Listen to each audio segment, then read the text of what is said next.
When it comes to claims or other issues, we handle everything so you don't have to. That's what we mean when we say we're at your service and at your side. Fisher Rounds & Associates, proudly serving South Dakota with offices in Pierre, Mitchell, Rapid City, Sioux Falls, and Watertown. Here at Pizza Ranch, we owe a debt of gratitude to our Swedish friends for bringing the buffet to America in 1939. Unfortunately, they called it the smorgasbord, which is, let's just say, a unique word. But we liked the idea so much, we started our own buffet and loaded it up with pizza, chicken, sides, salads, and our one-of-a-kind cactus bread. And then we made it even better by letting you request the pizza you want on the buffet every time you visit. We call it Buffet Your Way, because smorgasbord your way, well, it doesn't rhyme at all. Pizza Ranch. Mmm. For nearly 100 years, Connex has been providing the know-how and materials to help their neighbors grow. Through partnerships with builders, homeowners, and contractors, Connect Home Centers have impacted our communities, making them stronger and safer through support of local organizations and neighborhood beautification projects. Improving the quality of life for others is important to us. We are Connect Home Center, your hometown lumberyard lending a helping hand in building our communities since 1928. My fellow Americans, it's George Washington again. As you recall, I am a winner. I won the Revolutionary War. I won the first presidential election. And I won the second one. You get it, I'm a winner. If you'd like to be a winner like me, consider playing the South Dakota Lottery. Because on average, players win over $2 million a day. I cannot tell a lie. That's a boatload of winning. Be a winner like me. Play the South Dakota Lottery today. Good fun. Good luck and good fun, America. Must be 18 to play. Please play responsibly. KIMM Rapid City and K294BT Rapid City, the Black Hills Sports Station, 106.7 FM and 1150 AM, Fox Sports Rapid City. We are Fox Sports! And here's what you need to know. Bills defensive back DeMar Hamlin, whose condition is on the come up, returning to Buffalo today for continued care after spending a week at the University of Cincinnati Medical Center for cardiac arrest. The Arizona Cardinals canning head coach Cliff Kingsbury and general manager Steve Keim resigns. The league also saying that Arizona quarterback Kyler Murray will play a part in the hiring of the team's next head coach. The Titans let go of offensive coordinator Todd Downing, and they say goodbye to 4 other assistants. Recently concussed Dolphins quarterback Tua Tagovailoa has not been cleared yet to return to practice, and the team will have more clarity on his status come Wednesday. In the NBA, Nets' Kevin Durant is out of the lineup for about a month with that right knee sprain. Lakers' LeBron James is listed out tonight against the Nuggets due to a left ankle soreness situation. And Michigan running back Blake Corum will hold off on the NFL draft, stiff arm it, and come back to school for another year. I'm Brian Fenley.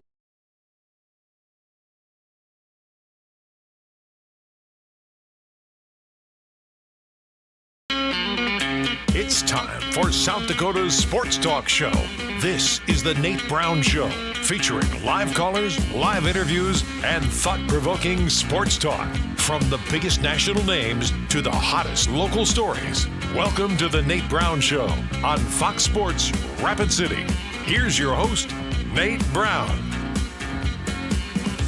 Oh, good Monday afternoon. How are you? We're back at it on a Monday. Hope you had a solid weekend, everybody. Thanks for being here, a part of the program. It's always a great day in the Black Hills. We know that. Hitting 50 today?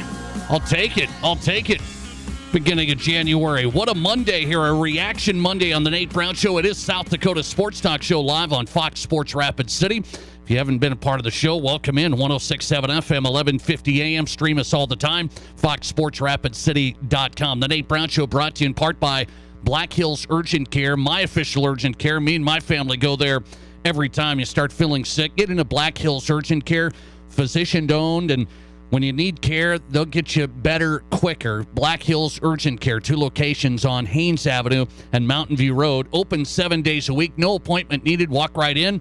If you want to not wait at all, just schedule on your phone before you go. Really easy. BHUcare.com with the letter U. BHUcare.com. That's Black Hills Urgent Care, the faster way to get better. We'll get off and running on a Monday. Great guest lineup, and we're packed tonight. Looking at the college football playoff championship tonight. Georgia TCU. We've got a live report from L.A. Kevin Figures coming up. Fox Sports Radio, AM 570 Los Angeles. SoFi Stadium tonight. We'll talk to Kevin Figures, Georgia TCU. Also get into the Rams situation. What about Sean McVay and this Rams organization. They're in rebuild mode. It appears that way. Where's Sean McVay go from here? It seemed like on edge last year, coming back, not coming back. It's that Black Monday, where coaches get fired and pretty big decisions get made. We'll talk to Kevin Figures. We're going to go to the NFL playoffs wild cards set.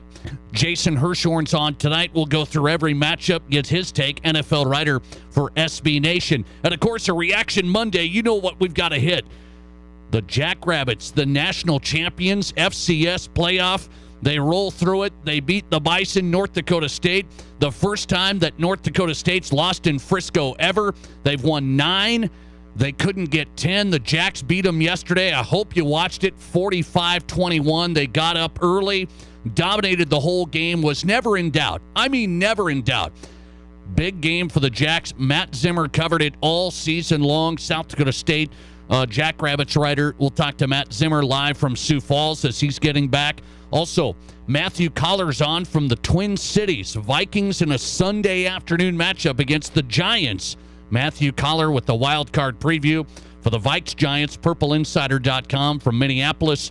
And Sean Keeler on tonight, Broncos columnist, Denver Post. Sean Keeler just wrote a big story in the Denver Post, and I've got to discuss that with him, where the Broncos finished yesterday with a win over the Chargers. Wow, it was nice to get an AFC West win.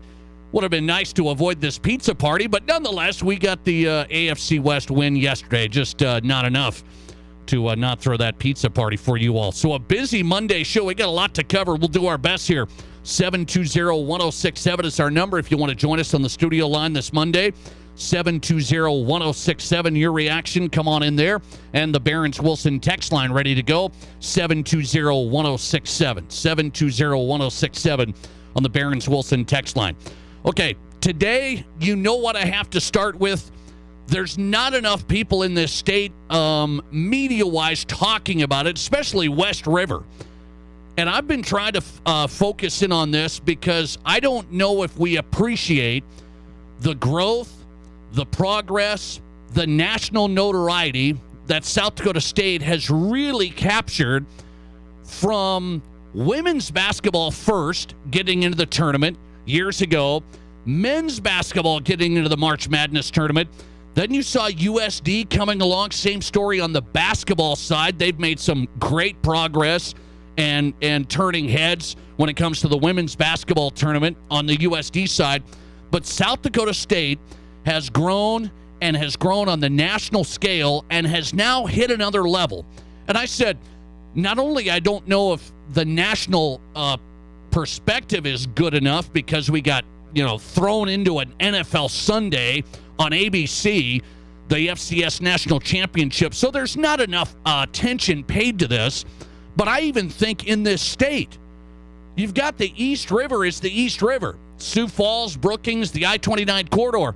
It's a big deal. But I'm telling you, out here, West River, I run into Jack fans all the time. I just don't think there's enough coverage of it.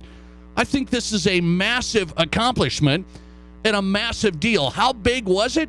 The national championship yesterday for South Dakota State. 26 years for John Stiegelmeier running this program, and he's been there along the way with some top assistants that have gone on to be major head coaches in programs.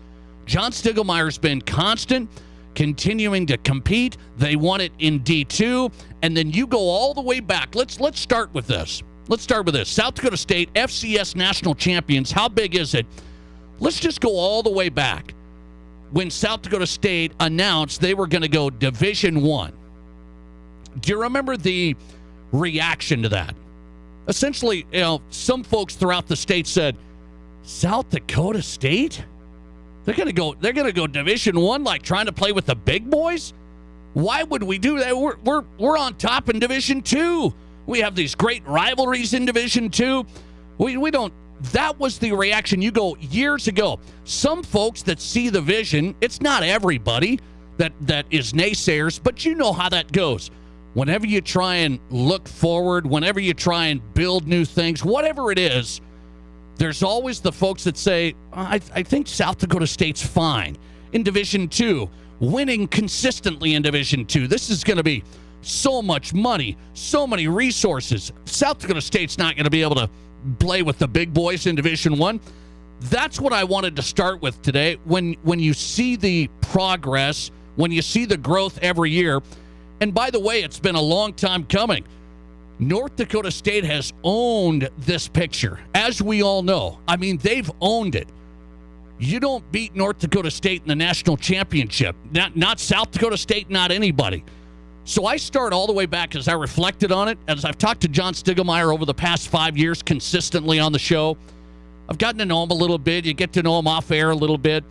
And my experiences with him, how he talks with me just off the air, you can tell a lot from guys. Some guys are a little distant, whatever, and then you get on the air and it's all hunky-dory and everybody's happy, right? John Stiegelmeier's the same off the air. He's the same on the air. And I'll tell you, as I've talked with him, you can tell that's what the players got. As that I've talked with assistants that have been with the program, there's the reason they started at South Dakota State was because of John Stiegelmeier, and they've taken those culture pieces to their programs. John Stiegelmeier's been really, really good for a long time, but this was the icing. This was it.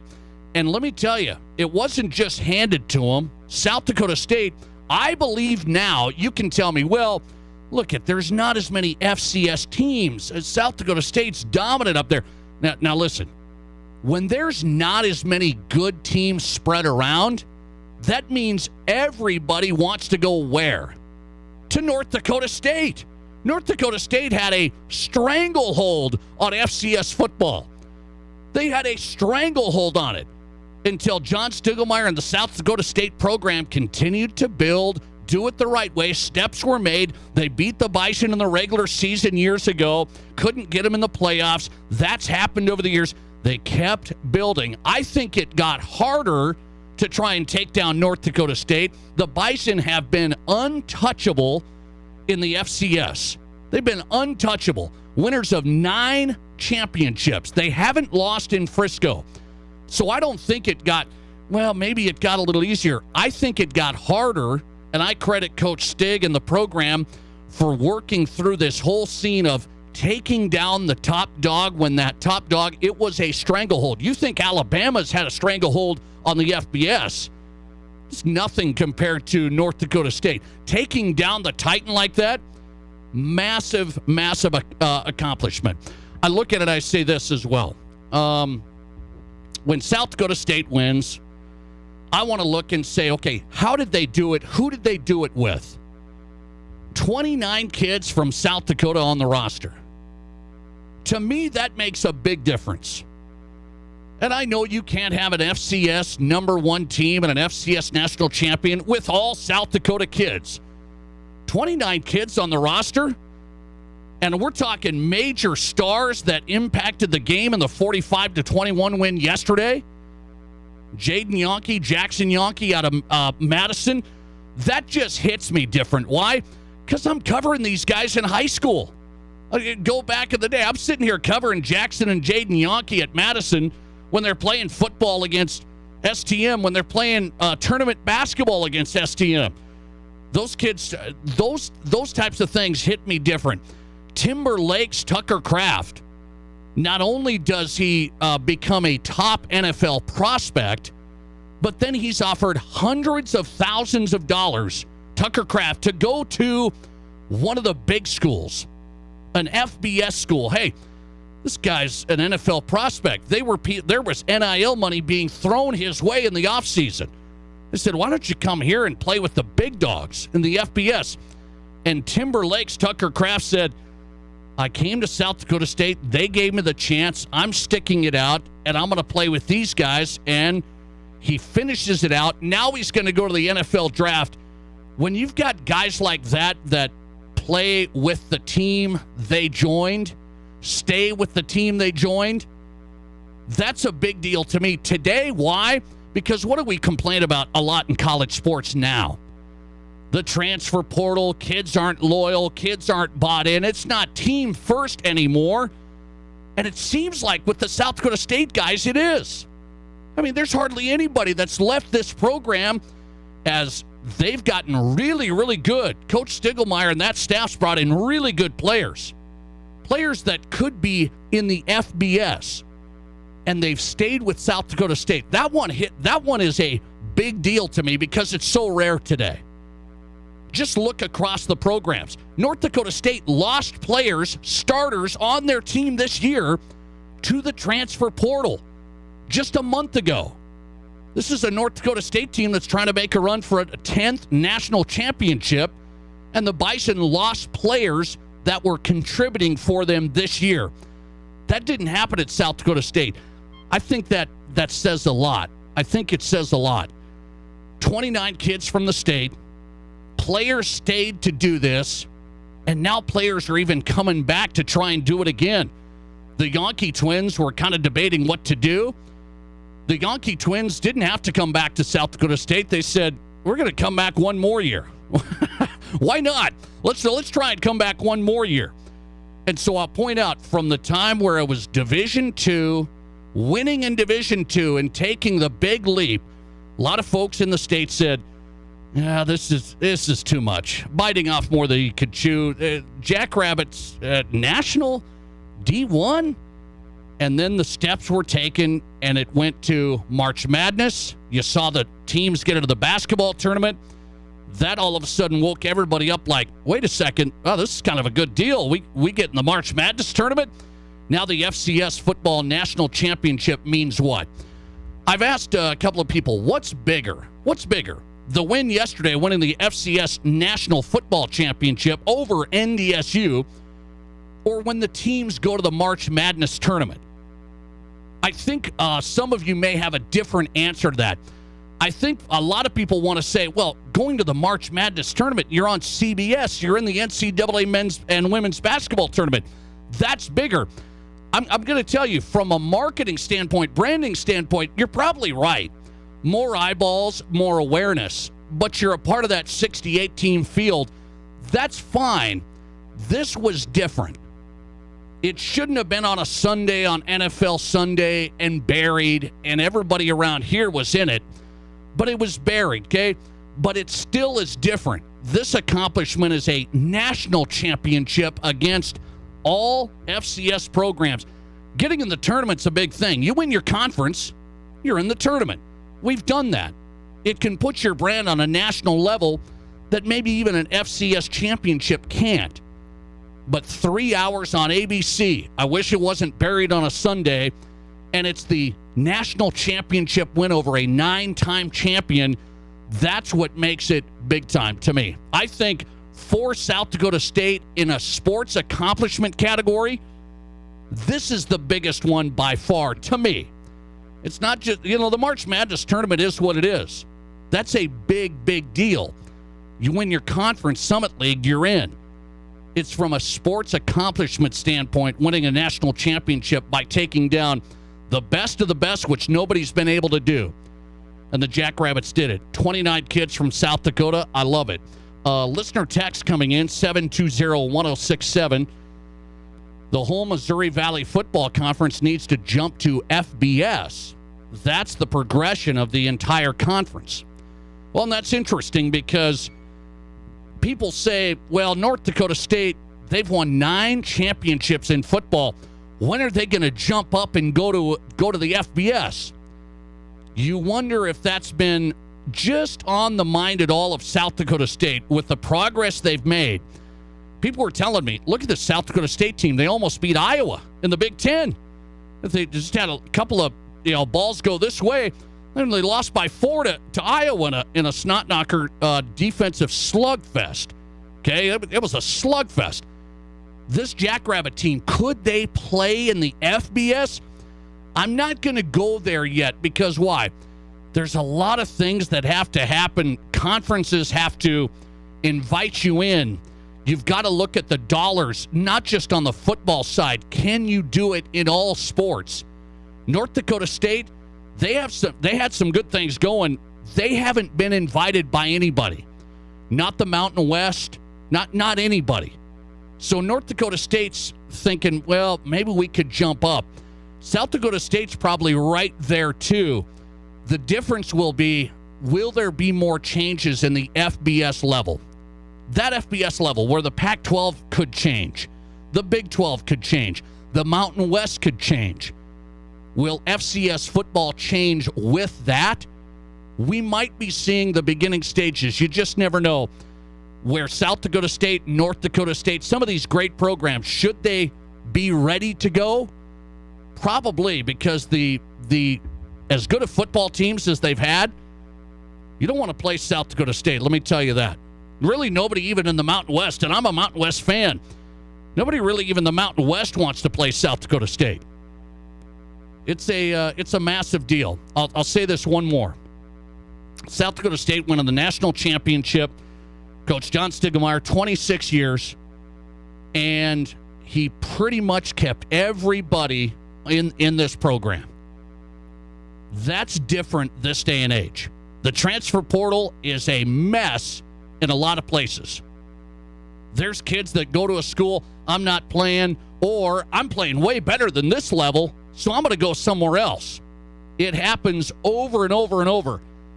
And there's something different about South Dakota State. I think we should respect it a lot. I think we should look at that and say, in the transfer portal era, the Jackrabbits kept top players in the program with a common goal, team first, and that's really what it looked like yesterday as the players celebrated, as the players talked about why they are a part of the program. What a big deal for the Jackrabbits, winning the national title. Listener text coming in.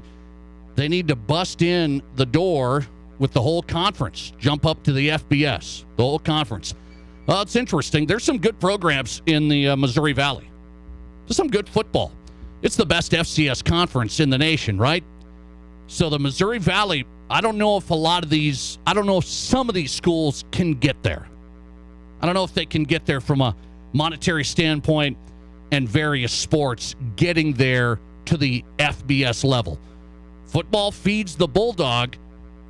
A lot of conferences don't want to invite football-only schools. Jackrabbits knock down the door, and they get a national championship in the transfer portal era with players that sometimes in a lot of programs could care less. I'm going to go here, I'm going to go there. I'm better than South Dakota State. I'm going to leave to go here. And the Jacks did it the right way. It sure seemed like it. Jason Hirschhorn's on next, NFL writer for SB Nation. I'm going to get into the wild card weekend. Some interesting matchups in the NFL. Who's Jason taking on the way? Did you miss an interview or great segment on The Nate Brown Show? Just find The Nate Brown Show podcast and listen wherever you download your podcasts. Are new windows from Renewal by Andersen a great investment? You're darn right they are. Did you know that for less than your cable bill or cell phone bill each month, you could have new windows from Renewal by Andersen right now? Do the math. Renewal by Andersen windows will likely cut your energy bills significantly. They will likely substantially increase the value of your home. They're a great investment. Please contact our team now and ask about our fantastic financing options with approved credit right now. Renewal by Andersen, a great investment? You're darn right. Here's your Fox Sports Rapid City forecast. Partly cloudy skies tonight with a low of 28. Winds out of the south 5 to 10 miles per hour. Sunshine mixed with clouds at times. Tomorrow, highs around 47. Tomorrow night, lows level off around 25. Upper 30s Wednesday with a chance for snow. Low 40s Thursday. A dusting of snow Wednesday. That's your forecast on the Black Hills Sports Station, Fox Sports Rapid City. Currently, it's 43. Coverage of high school basketball action heads to the Northern Hills Tuesday and Friday on Fox Sports Rapid City. Tuesday night, it's a Black Hills Conference showdown as the Rapid City Christian Comets travel to Sturgis to face the Scoopers in a doubleheader at 6:30 and 8. Then on Friday, Rapid City Central hits the road to battle the Scoopers also at 6:30 and 8. Join Dean Gurr and I, Jerome Wickersham, each night beginning with the pregame at 6:15. Catch the Comets and Scoopers Tuesday, the Cobblers and Scoopers Friday, right here on Fox Sports Rapid City. All right, Rapid City, one of my favorite places is Pour 54 downtown. If you're looking for the best place to have a cold one with friends, maybe date night with your wife, or just go and watch the big game with some buddies in their great sports area upstairs, Pour 54 has it all. Plus, 54 taps of beer from local and regional breweries, and it's self-serve. You don't have to wait around. You can get what you want right away. And the food's out of this world. I love the Detroit-style pan pizzas. Check out Pour 54. You'll love it. Downtown Main Street. Kelley Blue Book Instant Cash Offer from Denny Menholt Toyota. Use your phone. It's fast and easy. Pull up our website, click on Value Trade-In, scan your VIN, and tell us about your car. You are on your way to a no-hassle, no-commitment cash offer on your vehicle in under 5 minutes. Bring your vehicle and your Kelley Blue Book Instant Cash Offer to Denny Menholt Toyota and get cash or trade-in credit today. See you soon at Denny Menholt Toyota, Rapid City. We're all going somewhere. Going higher, faster, farther. Going in new directions, to new places. At Monument Health, we keep going so you can keep going. We're dedicated to advanced orthopedic care with the latest innovations, technology, expertise, and treatment. So keep exploring, keep making memories, keep going with Monument Health as your partner. Learn more at monument.health/orthopedics. In the past, if you needed auto body repair, you had to get multiple estimates and then try to get your car into a shop for repair. Well, not anymore. In most cases, you can stop by one shop, get your estimate, and schedule your car for a repair. The question now becomes which shop you choose. If you like quality, choose J&J Truck and Auto Body. They have ASE, PPG, and Gold iCar certifications that allow them to offer you a nationwide warranty. And they'll work with your insurance company so you're pleased with the outcome. J&J Truck and Auto Body, 1513 East Philadelphia. Live from the Anytime Auto Sales Service and Details Studio. Sales, service, and recreation. This is Fox Sports Rapid City.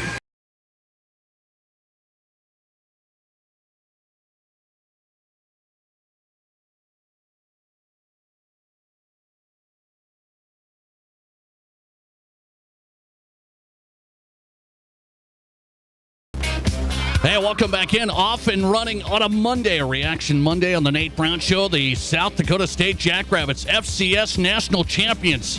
What a deal, man. What a deal. Congrats to the guys. Big time, big time. 29 kids from South Dakota making up some of these stars on this roster, beating North Dakota State 45-21 yesterday on ABC. I do not appreciate ABC choosing to put that on an NFL Sunday. That was bogus. That was bogus in a big way. Really sheltered that game. Jackrabbits national champs, John Stiegelmeier, congrats. We'll catch up with Coach Stig. They got a celebration tomorrow in Brookings. We're going to have Mark Gronowski on, the quarterback as well for South Dakota State. So we'll keep coverage of the Jacks, national champs, coming up on Fox Sports Rapid City. The Nate Brown Show live. Let's go weekend wild card. Here we go. Jason Hirschhorn ready. NFL writer, SB Nation. He's on Twitter at @by_JBH. Jason Hirschhorn kicking things off on a Monday. Jason, how are you? Doing well. How's it going on your end? Oh, we're doing good, man. I appreciate your time as always. I'm going to get into the wild card weekend, but I want to get your reaction here to the Cardinals situation right away. Cliff Kingsbury fired and the GM resigning. What's the story in Arizona here? Those two guys just signed contract extensions. Who made the mistakes here? Well, the part with Steve Keim, the general manager, that was a bit of a fait accompli when he left the team back in, I guess, December 2022. It was pretty well known within league circles that there was going to be a change of general manager. It was more of a question at that time whether or not Cliff Kingsbury would follow him out the door, because as you mentioned, both of them signed extensions, I think about 10 months ago right now. So there were a lot of things that went wrong. I mean, the relationship between Cliff Kingsbury and the quarterback, Kyler Murray, again, another key part of this. He also signed an extension within the past year. That relationship, you can't say that it totally went sour, but it definitely didn't seem to be as strong. There were miscommunications. You saw some of that crop up during games, some primetime games in particular.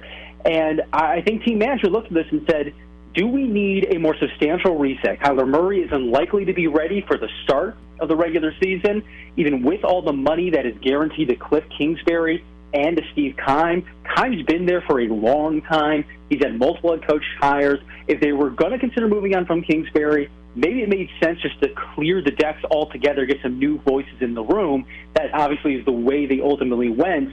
But when you invest so much, and it's not just the Kyler Murray contract. Remember, they invested in a lot of other veteran players in recent years. And when that team falls so dramatically short of expectations in multiple seasons, it wasn't just this season. I mean, the Cliff Kingsbury era finished with a losing record despite, for the most part, having enough to compete for at least a wild card spot. I think that's where you get these sort of decisions. That's a lot of money that ownership group is going to have to swallow. And it's not been traditionally an ownership group that likes to swallow that much money, but they view this as an opportunity to reset the decks with a quarterback that is still young, even if he's going to be coming off a major injury. And that might have been, in their view, the best path, maybe the only path forward. How do you think that job looks to prospective coaching candidates out there? What's Arizona look like? It has a lot of problems. I think it's important to remember that virtually all of these open jobs are going to have a lot of problems. It's very rare that there's an NFL opening because things have just gone super, super well with the previous head coach and or general manager. So there's a quarterback there. Even if he's not healthy right now, he's still viewed as a very talented player across the league. And even if he's not one of those elite guys in the eyes of certain coaches, he's someone that you can win with and win with consistently, again, as long as he's healthy. And that's a good starting point. Even if he starts off the season on the physically able to perform list, he's going to return at some point next season. Not all of his skill is tied up in his mobility, even though it's obviously a significant component to his game. I don't think he's going to be viewed as a diminished quarterback at this point because of how young he is, how well he's played over the course of the last few years. I think in that sense it's still pretty attractive. You're also going to be able to come in with maybe not your particular general manager, but with a new general manager. That provides some level of job security. The two of you are tied together in a way that may not have been the case if you'd come in with Steve Keim still there, or in other teams if there's already a general manager in place. So there's going to be some elements there that will be attractive to coaches. Some of the salary cap stuff, they have a lot of money already invested in players that may not be a part of their near future. That's the biggest concern. But again, you have those kind of concerns with a lot of these teams, and I'm sure we'll go over those in the not too distant future. Jason Hirschhorn on tonight, NFL writer, SB Nation. Before we get to Wild Card Weekend, some other coaching news here. Tennessee Titans fire 4 assistants, including the offensive coordinator. Now, they had a shakeup there. They got rid of their GM, Mike Vrabel's head coach, and now pretty heavily involved in the football personnel side. So Vrabel seems like he's running the show. What do you make of the assistants getting axed here? It doesn't come as a surprise at this point, but if you go back about a month ago, it would have been very surprising, not because the team was just in position to win that division, although obviously that plays a role in it. I had been told by multiple people that Todd Downing, the now ousted offensive coordinator, was likely to get some interest as a head coach.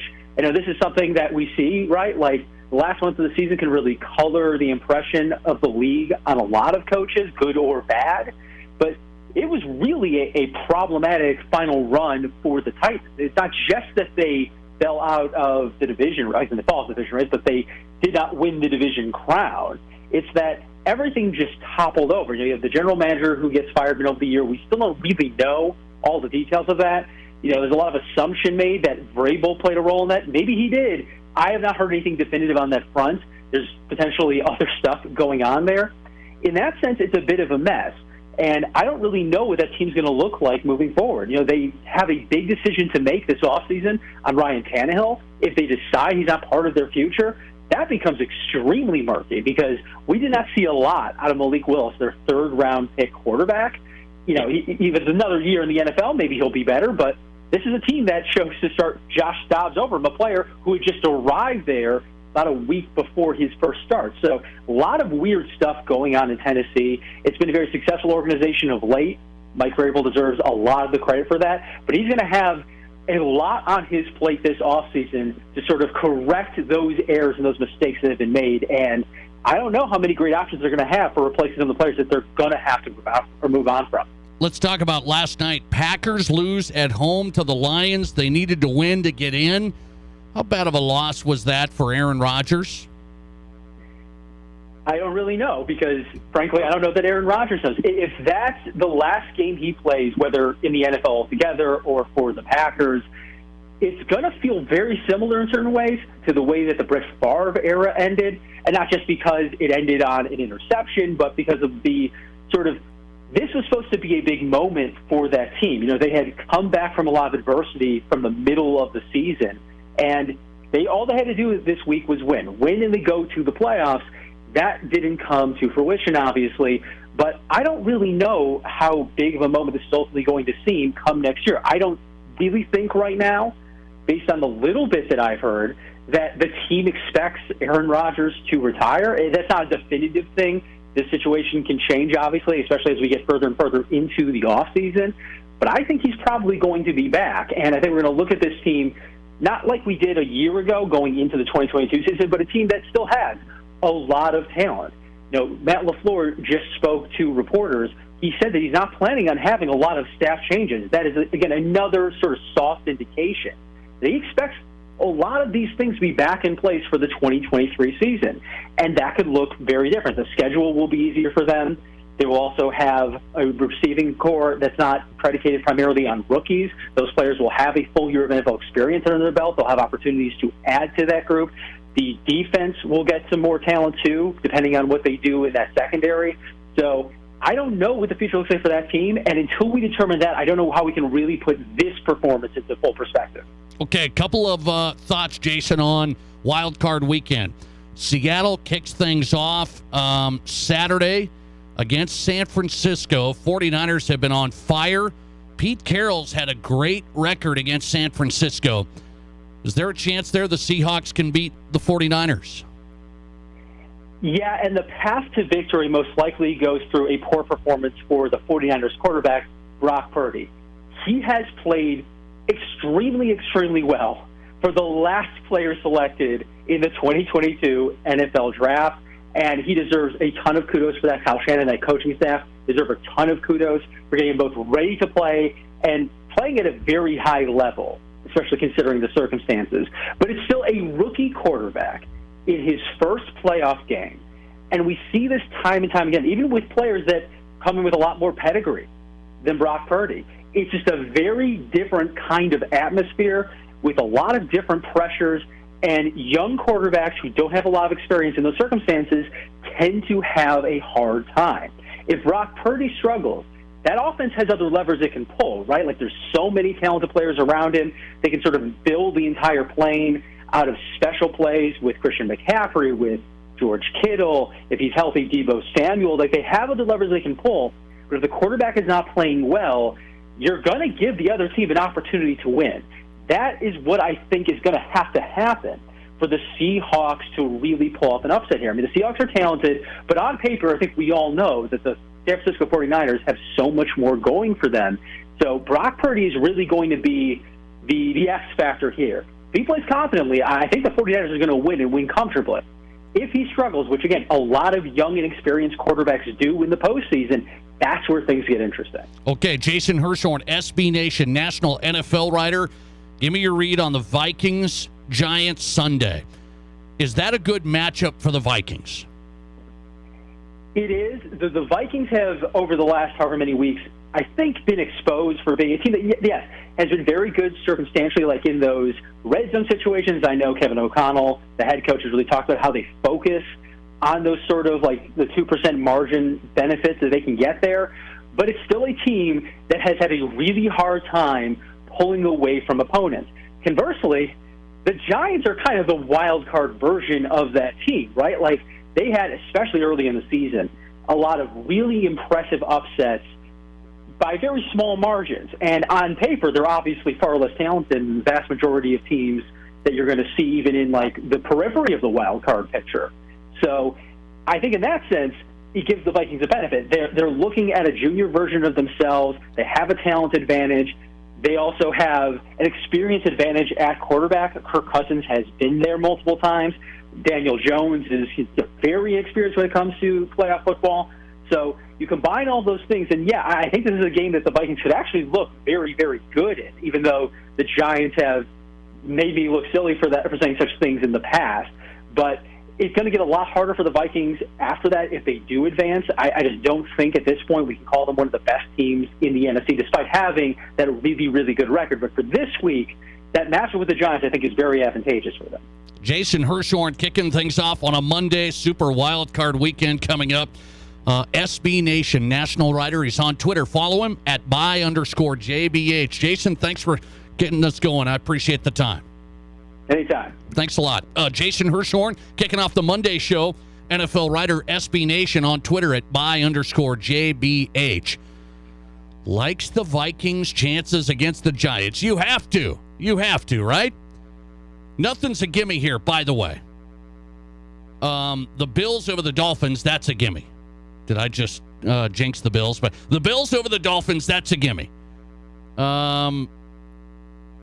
Dallas, Tampa Bay, I'm not sure. I mean, Brady and the Buccaneers haven't been good, but who trusts Dallas? Big stage, Mike McCarthy. Dallas just looked like a mess yesterday. And that was bizarre. So Buffalo over the Dolphins for sure. Vikings over the Giants is almost like my second sure thought there. I do not see the Vikings getting beat at home against the Giants.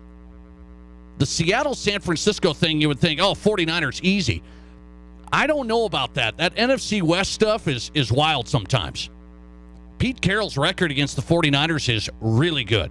Now, I know that's what it is, but Seattle-San Francisco kicking things off on Saturday, I'm not sure that's going to be, that might be tight. That might be tight. I picked San Francisco to be the Super Bowl team at the beginning of the year. Matt Kearney remembers this. Live from Tin Lizzy, BetMGM Sportsbook, my Super Bowl prediction. So you can say, sometimes I know what I'm talking about. I got the Super Bowl last year correct.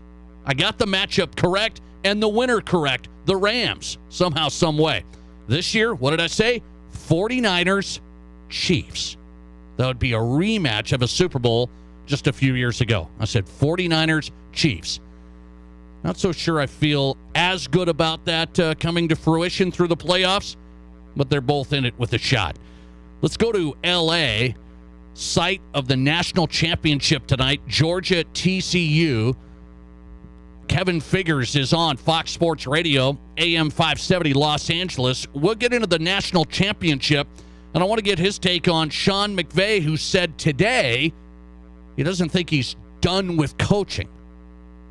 Where are the Rams going from here? Kevin Figures on the way from AM 570 Los Angeles. This is South Dakota's Sports Talk Show, The Nate Brown Show, on FoxSportsRapidCity.com and live on 106.7 FM and 1150 AM Fox Sports Rapid City.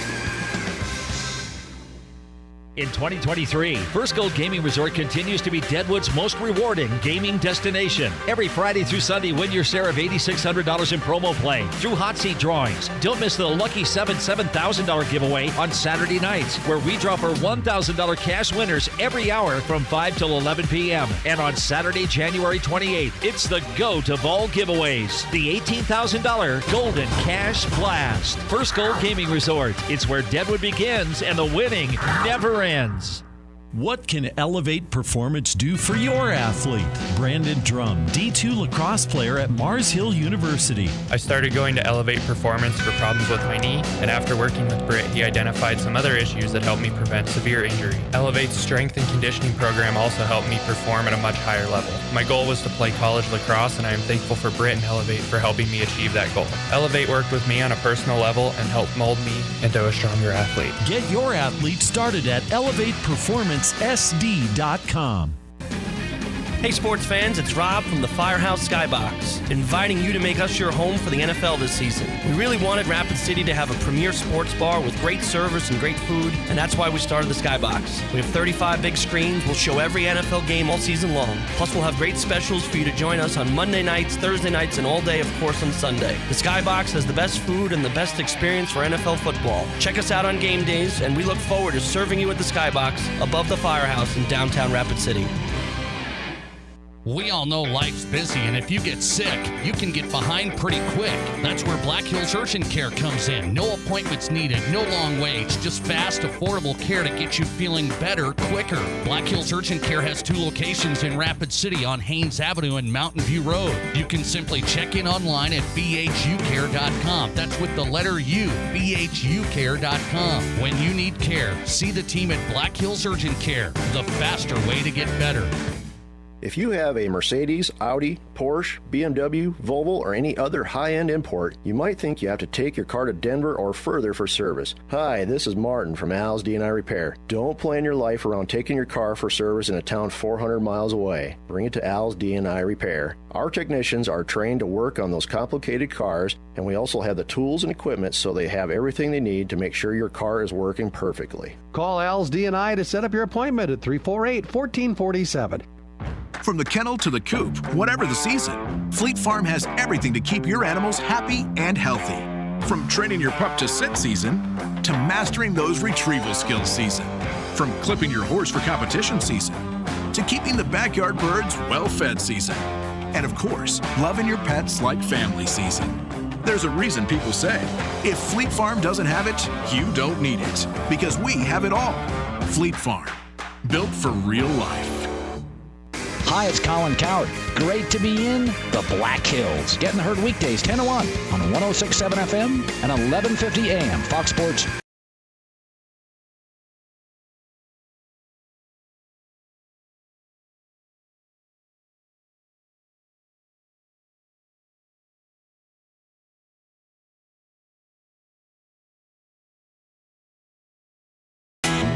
Hey, welcome back in. The Nate Brown Show rolling on a Monday. It's a big Monday. College Football National Championship tonight, SoFi Stadium, L.A. Georgia, TCU. How plugged in are you on this? Does everybody expect Georgia going to blast TCU tonight? Are you dialed in on this? Georgia, 13-point favorites. I think it's intriguing because TCU is that school that started out in the WAC. They're all the way through. Now they're rolling in the Big 12. Nobody saw this one coming. I love the big dog against the upset special. So I'm intrigued by it. How plugged in are you? Let's go to L.A. He's on Fox Sports Radio and, of course, AM 570, Los Angeles. Kevin Figures in tonight. Kevin, good to have you. How are you? Excellent to be here with you, Nate. I am excellent. I like it, man. Okay, I'm asking you about this game tonight. I want to get your take on it. SoFi Stadium National Championship. This is a place that's hosted some huge events, Super Bowl among them. And I'll look at the college football side. What's it like there with the College Football National Championship? We haven't seen that at SoFi. What's the atmosphere like? How about the fans out there? Are people juiced for this? To be honest, Nate, not really. Really? I was wondering. Yeah, so driving around the last couple of days, I passed by a couple of cars that had some Georgia flags flapping around, so there's genuine excitement from the people that came out of town to attend the game. But I'll be quite honest with you, Nate, over the weekend and especially today, this afternoon, this morning, driving around, you would think it's just another Monday. It's just the passion for college football is just not the same in Los Angeles as it is around the rest of the country, specifically like in SEC country, unless USC's playing. And that would be really the only way that the needle will be moved for this game out here. From a local standpoint, the game is going to be packed. It's going to be sold out. There's going to be a bunch of fans there. But from a local standpoint, for people that have no connection whatsoever to either team, it's kind of just another game that just happens to be causing more traffic in Southern California, to be honest with you. Do you think the 12-team playoff will bring in sections of the country? I mean, LA's a massive center.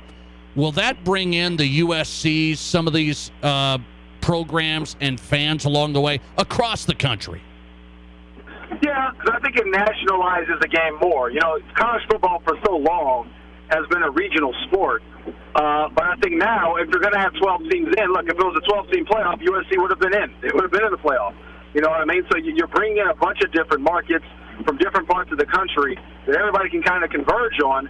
And then if everybody's involved, you have 12 teams involved in the playoffs, then obviously there are people in different markets who are eyeing other potential games, or who could I possibly be playing next week and the week after that. So I do think an unintended consequence, or maybe an intended consequence, I'm not 100% sure, of the 12-team playoff will garner more interest nationwide as opposed to just small pockets of the country or just the 4 teams who are involved in the Final Four, just those individual markets. I think it will help, Kevin, because I asked my audience about this. I'm a huge college football fan, so I'm dialed in on this stuff week in, week out. But I asked them, what about TCU Georgia tonight? I said, are you plugged in on it? 38%. I run a sports radio show. You know this. 38% of my audience voted saying, it's not a must-watch tonight. 38%. That, to me, is a big number. That is incredible. And, you know, I'm kind of a loner out here, Nate. College football is my favorite sport. And I'm like the only guy who's sitting here watching, you know, Alabama play Austin Peay in September. No one else could give a rip out here about that. So I sort of, but the sentiment, I believe it makes total sense to me. You know, unless you have a personal connection to either the conference or one of the schools, you know, unfortunately, as big a college football fans as we are, Nate, it's just not, it doesn't ring the same bell as it does as the NFL around the rest of the country. That's just unfortunately how it is for now. Okay, you give me your breakdown of the game tonight. Since you know college football, Kevin Figures on AM 570 Los Angeles, SoFi Stadium hosting TCU Georgia tonight, 5:30 start time, Mountain Time. Give me your breakdown of this. Georgia, 13-point favorites. Big number. I don't know how it's going to play out, but something tells me TCU's not going to keep up here, but they have all season proven people wrong. They have, Nate, and I thought going into the Michigan game, it played out. I can't say it played out exactly like I thought it would. I didn't think it'd be that big of a shootout. I thought TCU would end up covering the spread there, which I believe was 8 points, if I remember correctly. Yes, and I did too. I thought they'd play there, and they did. Yeah, I didn't think they'd win, if I'm going to be completely honest, but I thought they'd cover the spread.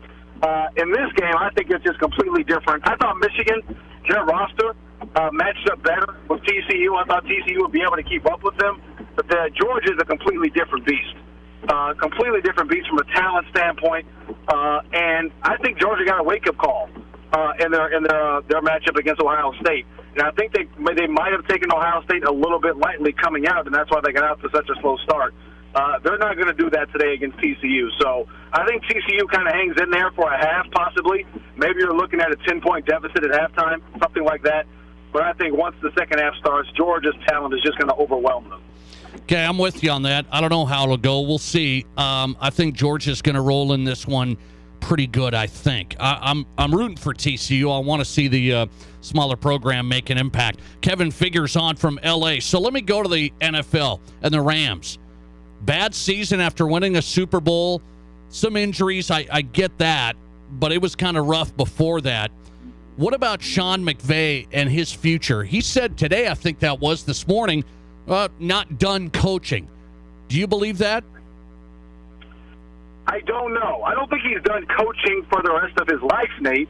He might be done coaching right now. You know, he might. This chapter of his coaching book could be closing. And look, they asked him about this past Friday. He said, like, well, my focus right now is coaching. I talked about TV in the future, but that's all from the future. But then here comes Saturday and Sunday, and you have Ian Rappaport, Adam Schefter, and Jay Glazer, every respected insider saying, look, this guy is seriously considering not coaching.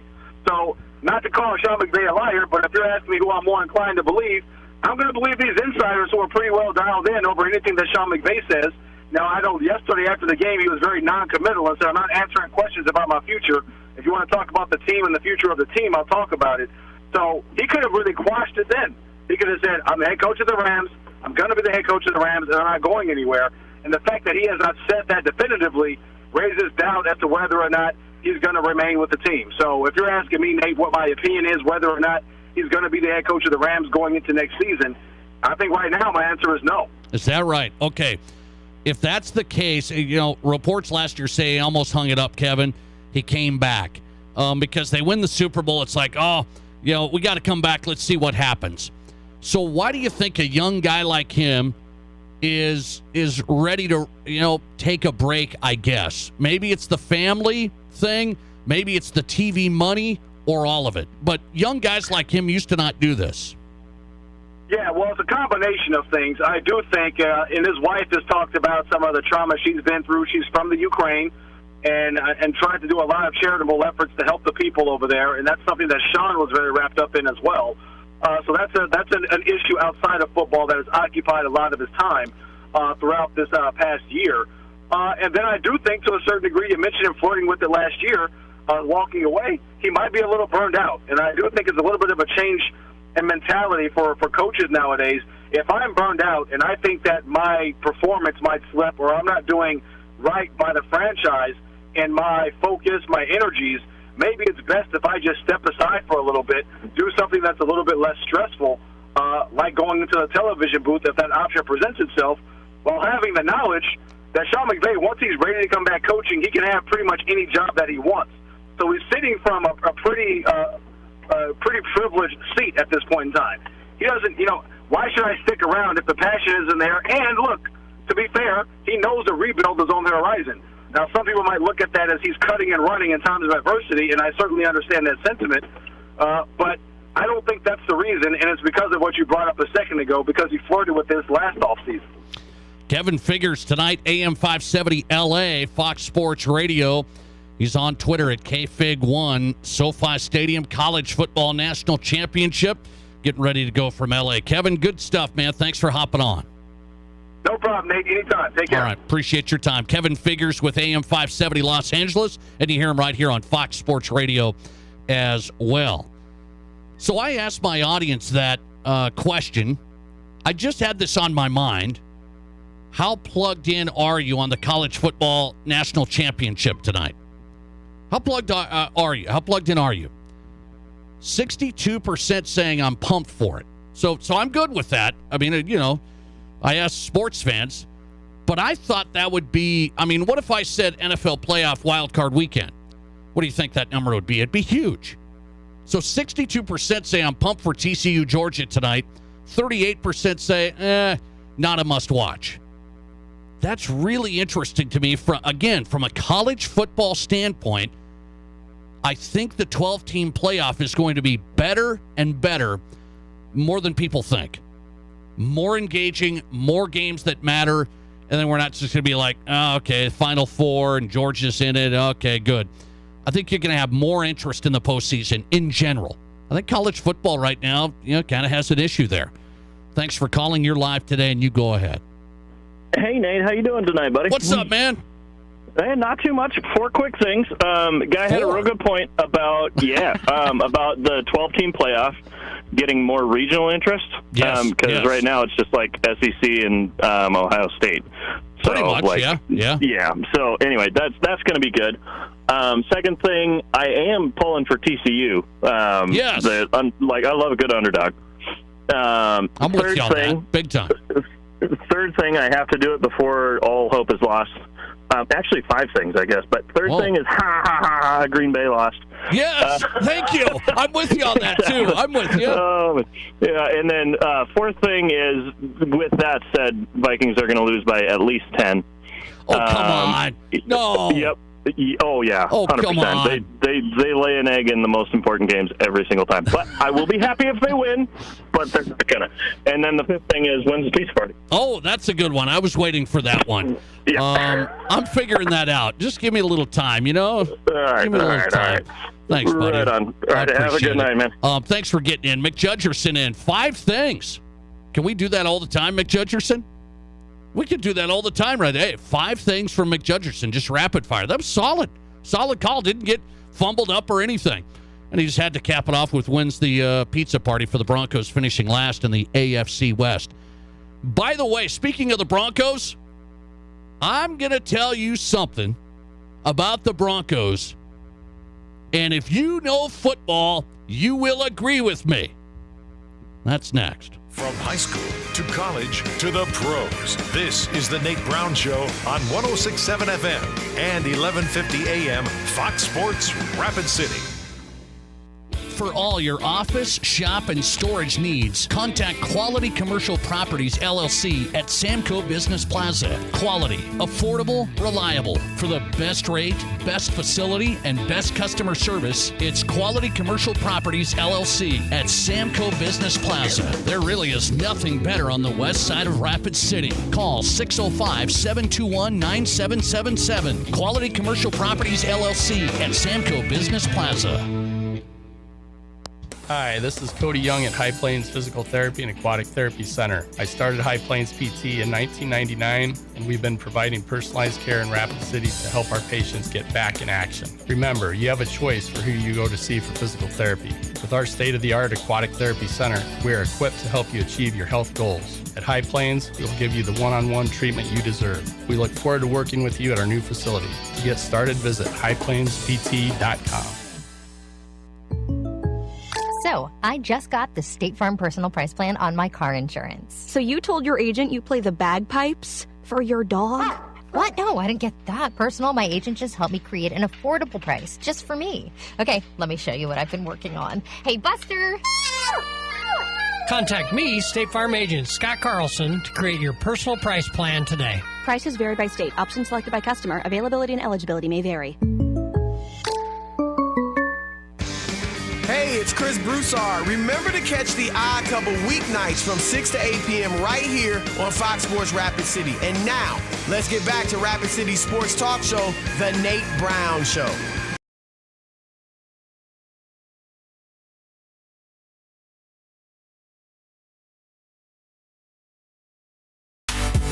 Hey, welcome back in the Nate Brown Show, South Dakota Sports Talk Show, your sports, your show. Glad you're here. Packed lineup tonight.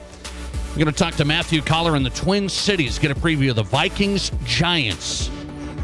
McJudgerson, who just called in, is a Vikings fan. He said the Vikings lose by 10. Come on. Not this weekend. That'll be next weekend. Oh, I'm sorry. Yeah, not this weekend. Come on. Matthew Collar's coming up, Purple Insider. Matt Zimmer's on tap from South Dakota State National Championship. Jackrabbits beat North Dakota State yesterday, 45-21. Matt Zimmer live from Sioux Falls coming up. Hey, it's Sean Keeler in and a great piece in the Denver Post. DenverPost.com. You can find it there. DenverPost.com. Columnist covers the Broncos and everyone else, too. We're talking Broncos today. Sean Keeler on the Nate Brown Show. He's on Twitter. Follow him at Sean Keeler. Sean, thanks for coming on. How are you?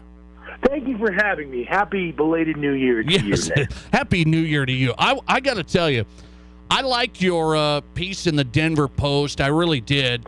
And I have the same type feeling about this coach right now, Jerry Rosburg. Just an interim guy. He's only been here a couple of weeks. I get it. But here's my thought here. If the Broncos would have let go of Nathaniel Hackett much, much earlier, are we convinced that the Broncos would have been in this wild card weekend this weekend? Some of my compatriots are convinced. I'm a little less so on the math. You are. Because specifically, it depends on where you define earlier. If it's after London, which was perfectly in the middle in a bye week, they were 3-5 at the time, you would have had to get to 9-8 with the math, right? Because you would have beaten Jacksonville, who was a division winner, and 9-8 was, I believe, good enough for Pittsburgh, if I'm not mistaken, on the last spot. You'd have to go 6-4 by my math. Doable? Yeah, or 6-3 by my math. Doable? Yeah. Guaranteed? No.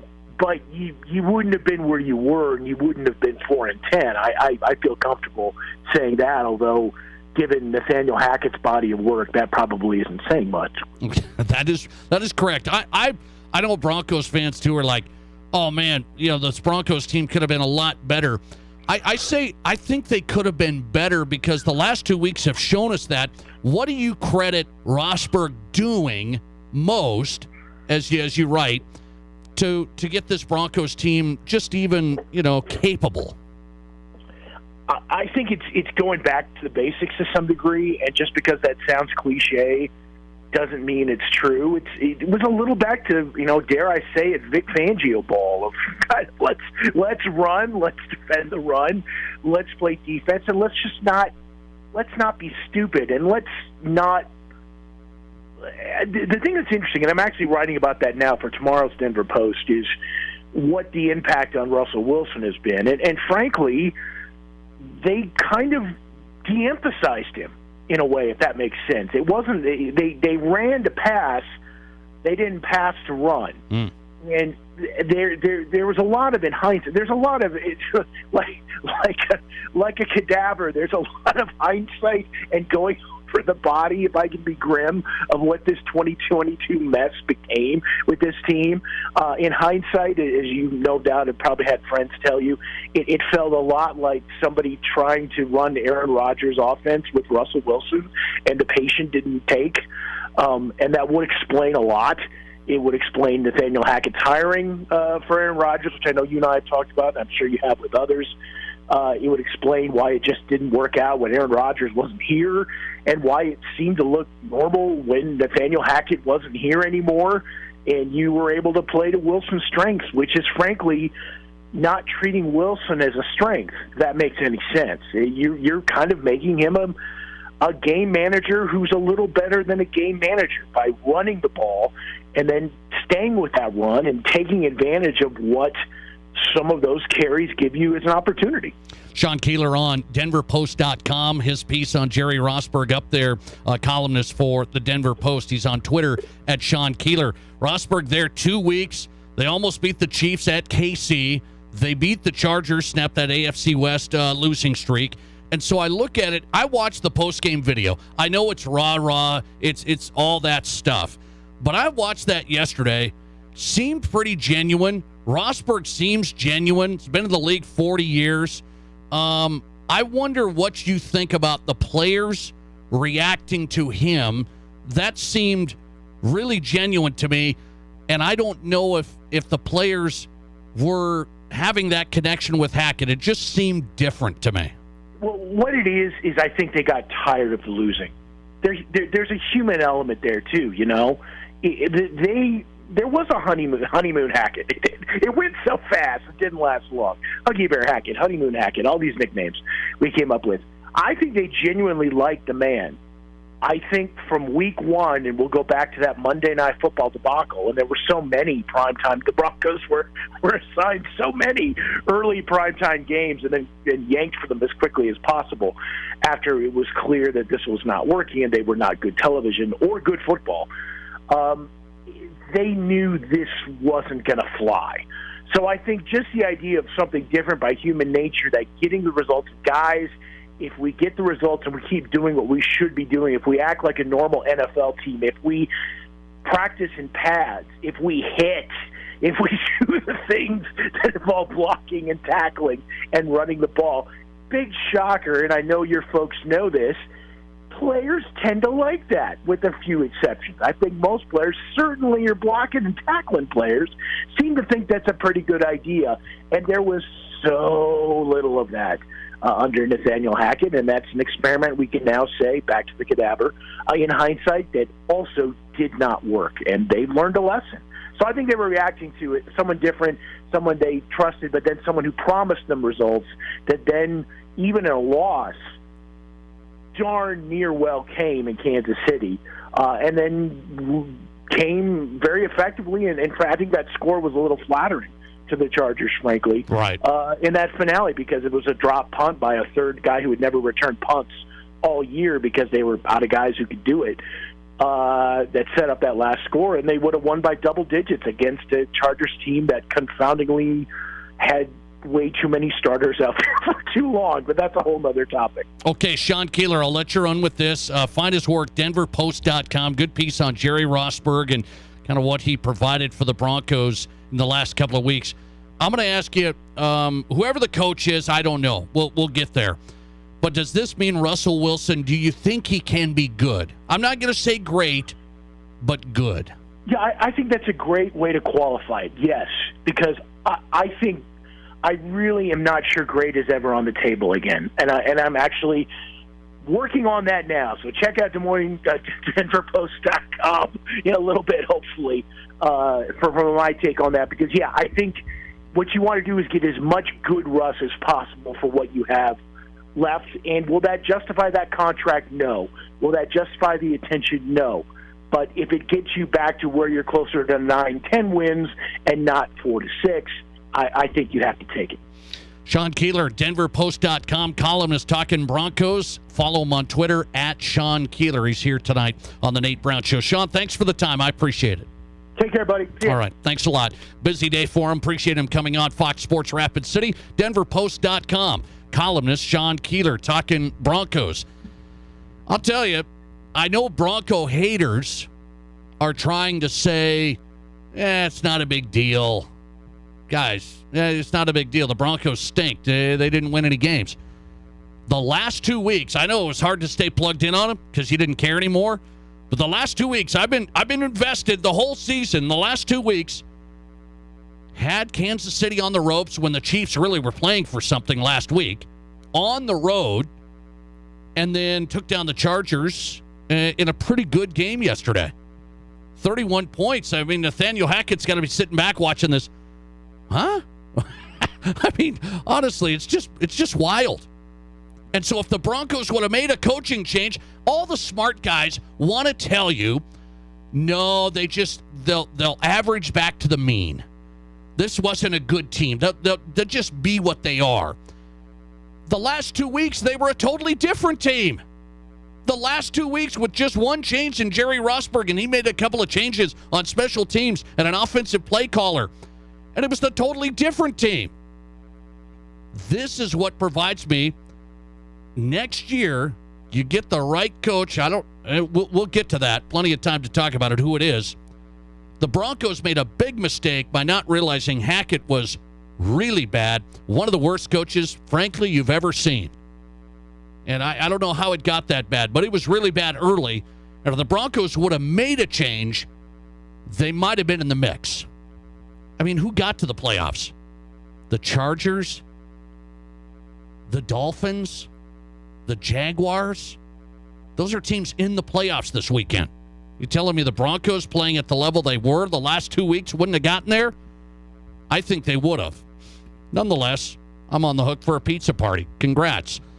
All right, we're back with Mark Drumheller, betting analyst for Yahoo Sports. He's going to break down the line for the game that starts in a half an hour. College football national championship. Who does he take? Georgia, 13-point favorite over TCU. Mark Drumheller next. Live callers, big-time interviews, and breaking sports news. This is the Nate Brown Show on Fox Sports Rapid City. Are new windows from Renewal by Andersen a great investment? You're darn right they are. Did you know that for less than your cable bill or cell phone bill each month, you could have new windows from Renewal by Andersen right now? Do the math. Renewal by Andersen windows will likely cut your energy bills significantly. They will likely substantially increase the value of your home. They're a great investment. Please contact our team now and ask about our fantastic financing options with approved credit right now. Renewal by Andersen, a great investment? You're darn right. Whether you run the race, make the catch, cast a line, pitch a tent, or just look good doing it, Shields Rapid City has your gear. From athletic clothing from your favorite team, cold weather gear to keep you warm, to the best camping selection this side of the Black Hills, and the most stylish and functional women's outerwear and footwear, Shields has the widest selection of the best brands in the business. So when you're ready to get out, get in the game, or get going, get to Shields. Shields, we're right there with you at Rushmore Crossing in Rapid City. KIMM Rapid City and K294BT Rapid City, the Black Hills Sports Station, 106.7 FM and 1150 AM, Fox Sports Rapid City. Someone will come in, they'll have a noise under the hood, and we'll go out and take a look at it. We can determine by the type of noise, and usually if we can determine where it's coming from, we can direct them to the piece that has failed. My name is Dick Lemke. Working at Sturtevant's as long as I have, it's definitely become my career. When you need someone to help solve the problem, start with a Sturtevant store near you. Sturtevants, come and see Sturtevants. Has it Sturtevants? At Black Hills Federal Credit Union, we are committed to improving the lives of our members and bettering our communities. As your community credit union, we're here to get to know you and your unique needs. From extended service hours to the newest technology, we have you covered. Stop by any location to get started or text or call 605-718-1818. BHFCU is member-owned, not-for-profit, and federally insured by the NCUA. Get away from it all in the great outdoors for lasting family memories with a new or pre-owned RV from Dakota Discount RV. We make your RV experience fun and easy by providing you with a quality recreational vehicle, competitive pricing, and professional sales and service. Our large inventory of fifth-wheelers, travel trailers, toy haulers, and live-in horse trailers allows us to save our customers thousands of dollars compared to most dealers. Stop by and see us at Dakota Discount RV, 3330 East Mall Drive across from Cabela's and on JB Road, Blackhawk. Hi, this is Dan Patrick. Remember to catch me weekday mornings from 7 until 10 a.m. right here on 106.7 FM and 1150 a.m. Fox Sports Rapid City. And now, back to Rapid City's sports talk show, The Nate Brown.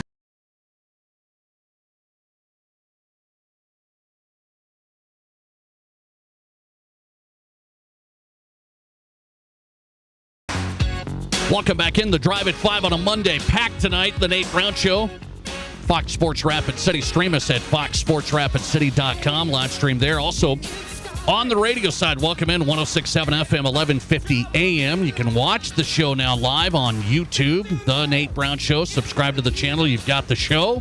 And also on Twitter, at Nate Brown Show. Follow us and watch the show live on your phone, at Nate Brown Show on Twitter. Mark Drumheller's in, betting analyst, Yahoo Sports. Find him on Twitter at X_Drumheller. It's college football national championship tonight. Georgia 13-point favorites. I think that's the last number I've seen. TCU money line win is plus 375. They're not giving TCU much of a chance. A little bit, not much. Mark Drumheller on tonight from Yahoo. Mark, good to have you. How are you? I'm doing fantastic. You know, one more game of the college football season left, so it's bittersweet in a way. You know, we love watching the championship, especially one with this kind of storyline, but, you know, it does mark the end of the season. So, you know, it's a little bittersweet on both ends. I'm with you on that, and I love the storyline, by the way. I told my audience, I love the storyline. It's intriguing. The Horned Frogs, nobody expected it. Their title chances at the beginning of the year were 120-1. I mean, it was unbelievable. So they made the run. Now nobody's really giving them a shot here. What are the betting markets telling us, Mark? Because TCU just beat Michigan. They exploded offensively. Georgia's defense got worked last week. What are they telling us here? TCU, a big underdog. Yeah, they really are. And I just think if you look at, you know, you mentioned TCU's preseason odds, you know, 120-1, and Georgia obviously, you know, one of the favorites to repeat as national champions. And despite all TCU has done, it's still kind of hard to get to the point to where you feel like these two teams are comparable. TCU's win last week, very impressive against Michigan. But, you know, defensively, I think they're really going to struggle to match up with Georgia. And I think that's kind of the key. When people look at Georgia, they want them to be the Georgia of last year, and they talk about how their defense isn't the same. But offensively, they're so much better and so really efficient on offense. And especially against this type of defense with 5 defensive backs, I think they're really going to cause a lot of problems with Bowers for the TCU linebackers. So we're seeing a little late money come in on Georgia. That doesn't surprise me. It really is an underdog against the bully, situation. And it's, can TCU become one of the greatest stories in college football playoff history? I think it's a pretty big ask. And I think a lot of it really has to do with, I expect TCU to be able to get their points against this Georgia defense. But you look at Georgia's offense, and they're scoring 40+ in all the big games. And TCU let up, I think it was like 528 yards to Michigan and 45 points. So I think that's really going to be the key. If Georgia can get rolling early offensively, it's going to be tough for TCU to call back. TCU needed a couple of pick sixes, by the way, to even win that game against Michigan. I get TCU. They're explosive, though, Mark. I mean, they're explosive. Mm-hmm. Huge plays. Can Georgia have problem with Max Duggan? Could they have problems with him and his running ability? I think so. I had a lot of people I respect are on the Max Duggan rushing prop tonight. It's around 25 yards. Could be upwards around 27 by now. But if you look at how Ohio State moved the ball towards the end of the game when it really mattered, it was just as much as C.J. Stroud's feet as it was his arm. And getting outside the pocket and kind of, having, the receivers downfield, giving them a lot of open space to kind of operate in. So I definitely think that's, where TCU's offense can have success, doing that and explosive plays. But they're a team. The difference between these two offenses, both of them put up a ton of points, but Georgia much more consistent down to down, much more efficient on offense, the number one red zone offense in college football, converting red zone trips into points 94.7% of the time. So when they get in the red zone, they're definitely scoring. Where at TCU, it's more boom or bust. It's more they rely very heavily on explosive plays. But, you can hit those against that Georgia defense. That's the thing. That's the one area, the secondary, that they're vulnerable. So TCU is going to have to be on point from that perspective. I expect them to run a lot of tempo and try and tire out that Georgia defensive line by making them get to the line of scrimmage, run off plays at a quick pace to see if they can wear them down. Yeah, I'm just wondering. Duggan a lot more mobile, faster than even C.J. Stroud. I mean, Stroud, ran a little bit, but he's not a running quarterback. And Stroud got some yards on him on the ground. Duggan, he's a mobile quarterback. Mark Drumheller on, betting analyst, Yahoo Sports. So in the big picture, Mark, when you're playing this game, Georgia minus 13 right now. What about the over-under? I think I saw 62.5. These teams exploded for points. How do you see this playing out? Yeah, I think it's going to be more of the same. I think it's a lot of points. I did play the over. I laid the 13 with Georgia, and I also played Georgia's team total over 37.5. So, this is just, I feel like that is the biggest advantage of both teams on both sides of the ball is Georgia's offense against TCU's defense.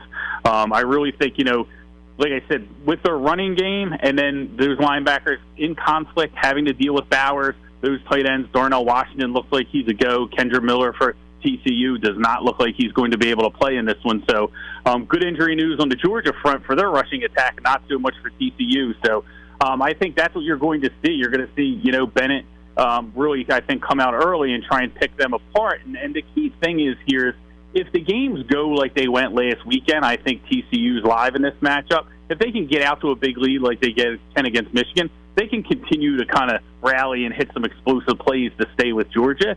But Georgia let that happen to them last week against Ohio State, and I have a real hard time with their offense and their ability to score points that Kirby Smart's not going to have them dialed in to try and get out to a big lead early. We saw, Michigan and Jim Harbaugh kind of struggle to do that. Got real conservative, running the ball out in the 20s, and then got real cute in the red zone. Really cost them their opportunity to get in front of TCU. I think Georgia takes advantage of that in this game and gets out to a big lead, and that's going to make it tough on the Horned Frogs to keep up with Georgia. He takes the over, and he takes Georgia minus 13 against TCU tonight, and the Georgia total at 37.5. Mark Drumheller breaking it down. The game's coming up. We'll let him get to it. Betting analyst, Yahoo Sportsbook. He's on Twitter at @X_Drumheller. Mark, thanks for hopping on Fox Sports Rapid City. I appreciate it.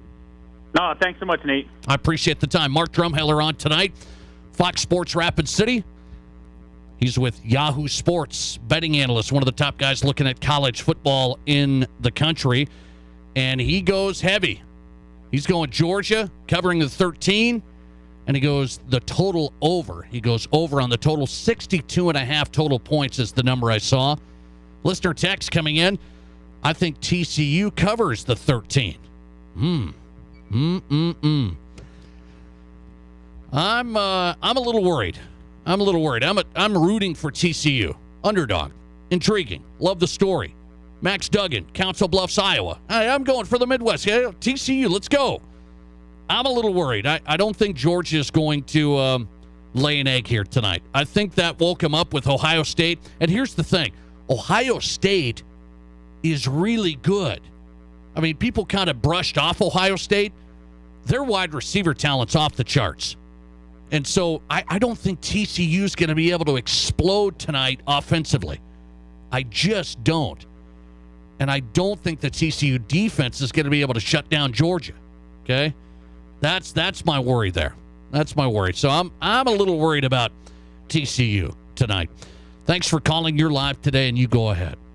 Hey, Nate. Hey, what's up? How you doing? Good, man.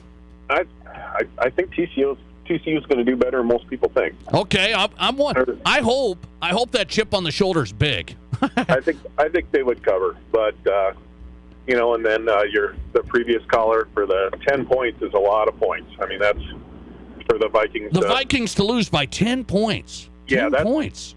That's pugnacious. I tell you, it's not gonna. I don't think that'll fly. I hope not. That's not going to happen against the Giants. Come on. I think you have a better chance of it.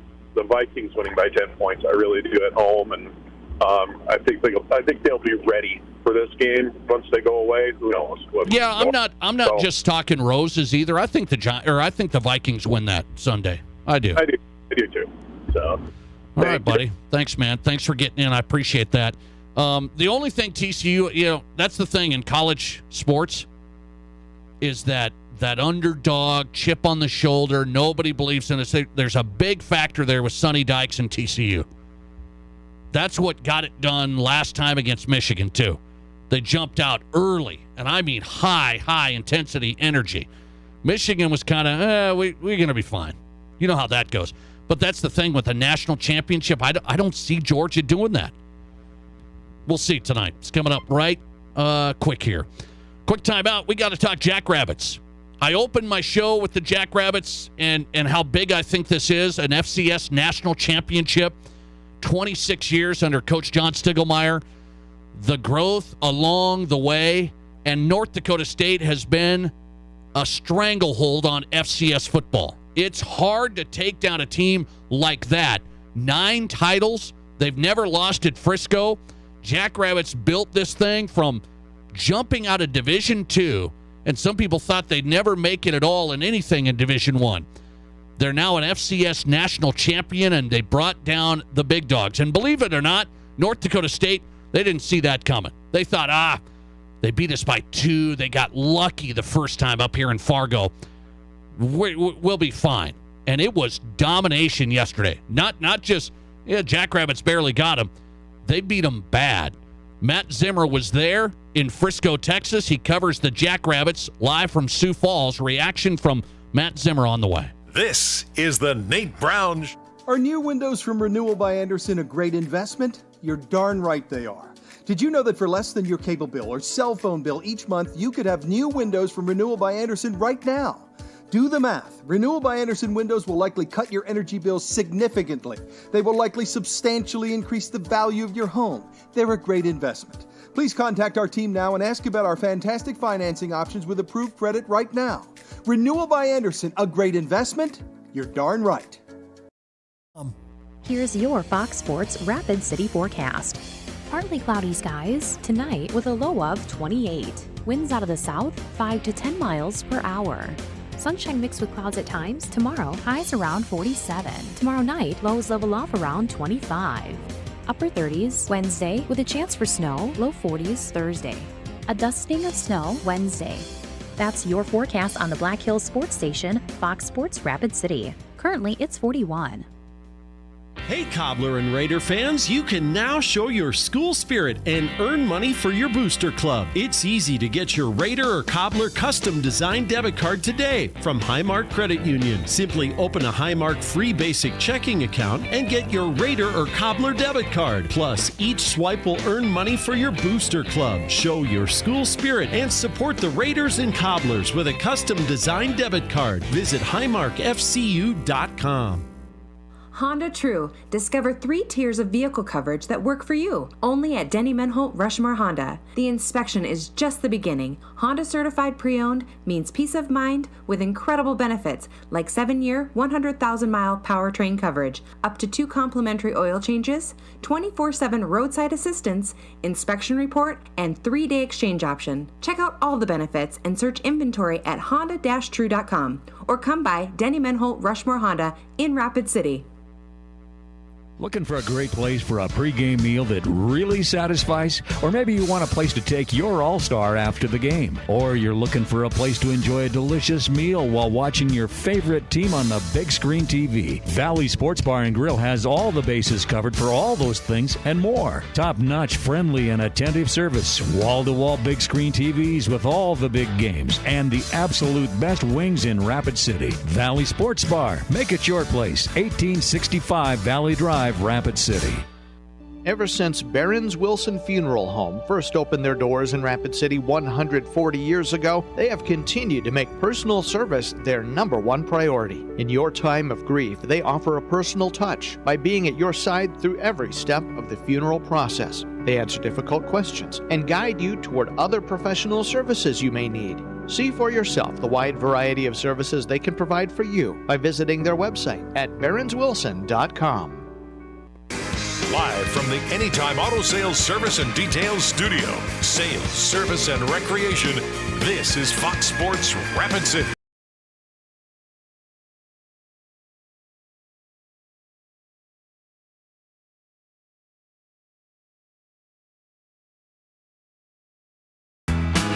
Hey, welcome back into the Drive at 5 on a Monday. The Drive at 5 on the Nate Brown Show brought to you by Summit Automotive Group. When it comes to pre-owned vehicles in Rapid City, what a selection there at Summit. Stacy and Matt, they've got the selection, SUVs, trucks, cars right now.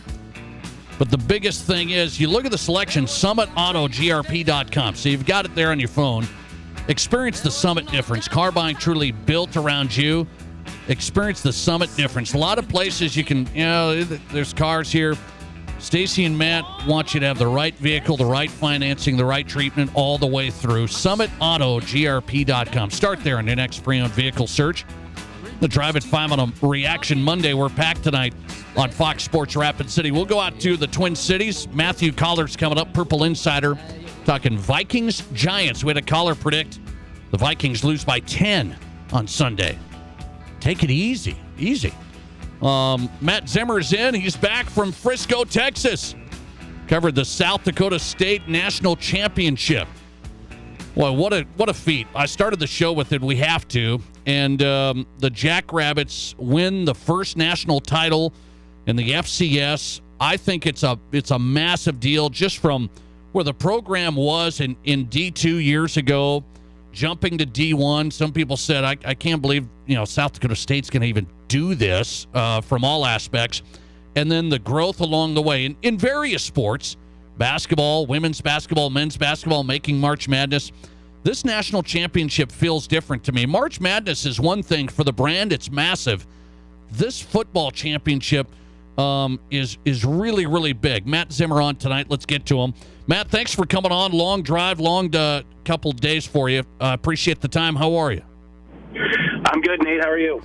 Doing good, man. So that's kind of how I started my show. Was I'm thinking about kind of the path here, and you've covered these guys for a long time. Not just the recent years of trying to get over the top, but this has been a long road from when SDSU decided to make this jump. What did it feel like experiencing it, talking to the players and people around the program yesterday? I don't know if I'd go as far as to say that there was a sense of relief, but there was definitely a little bit of a finally, because they've been so close over the years, and also just North Dakota State is so good that a lot of times it didn't even feel so much like they had failed as it felt like, geez, there's just this other team that's so good. Are we ever going to be able to beat them?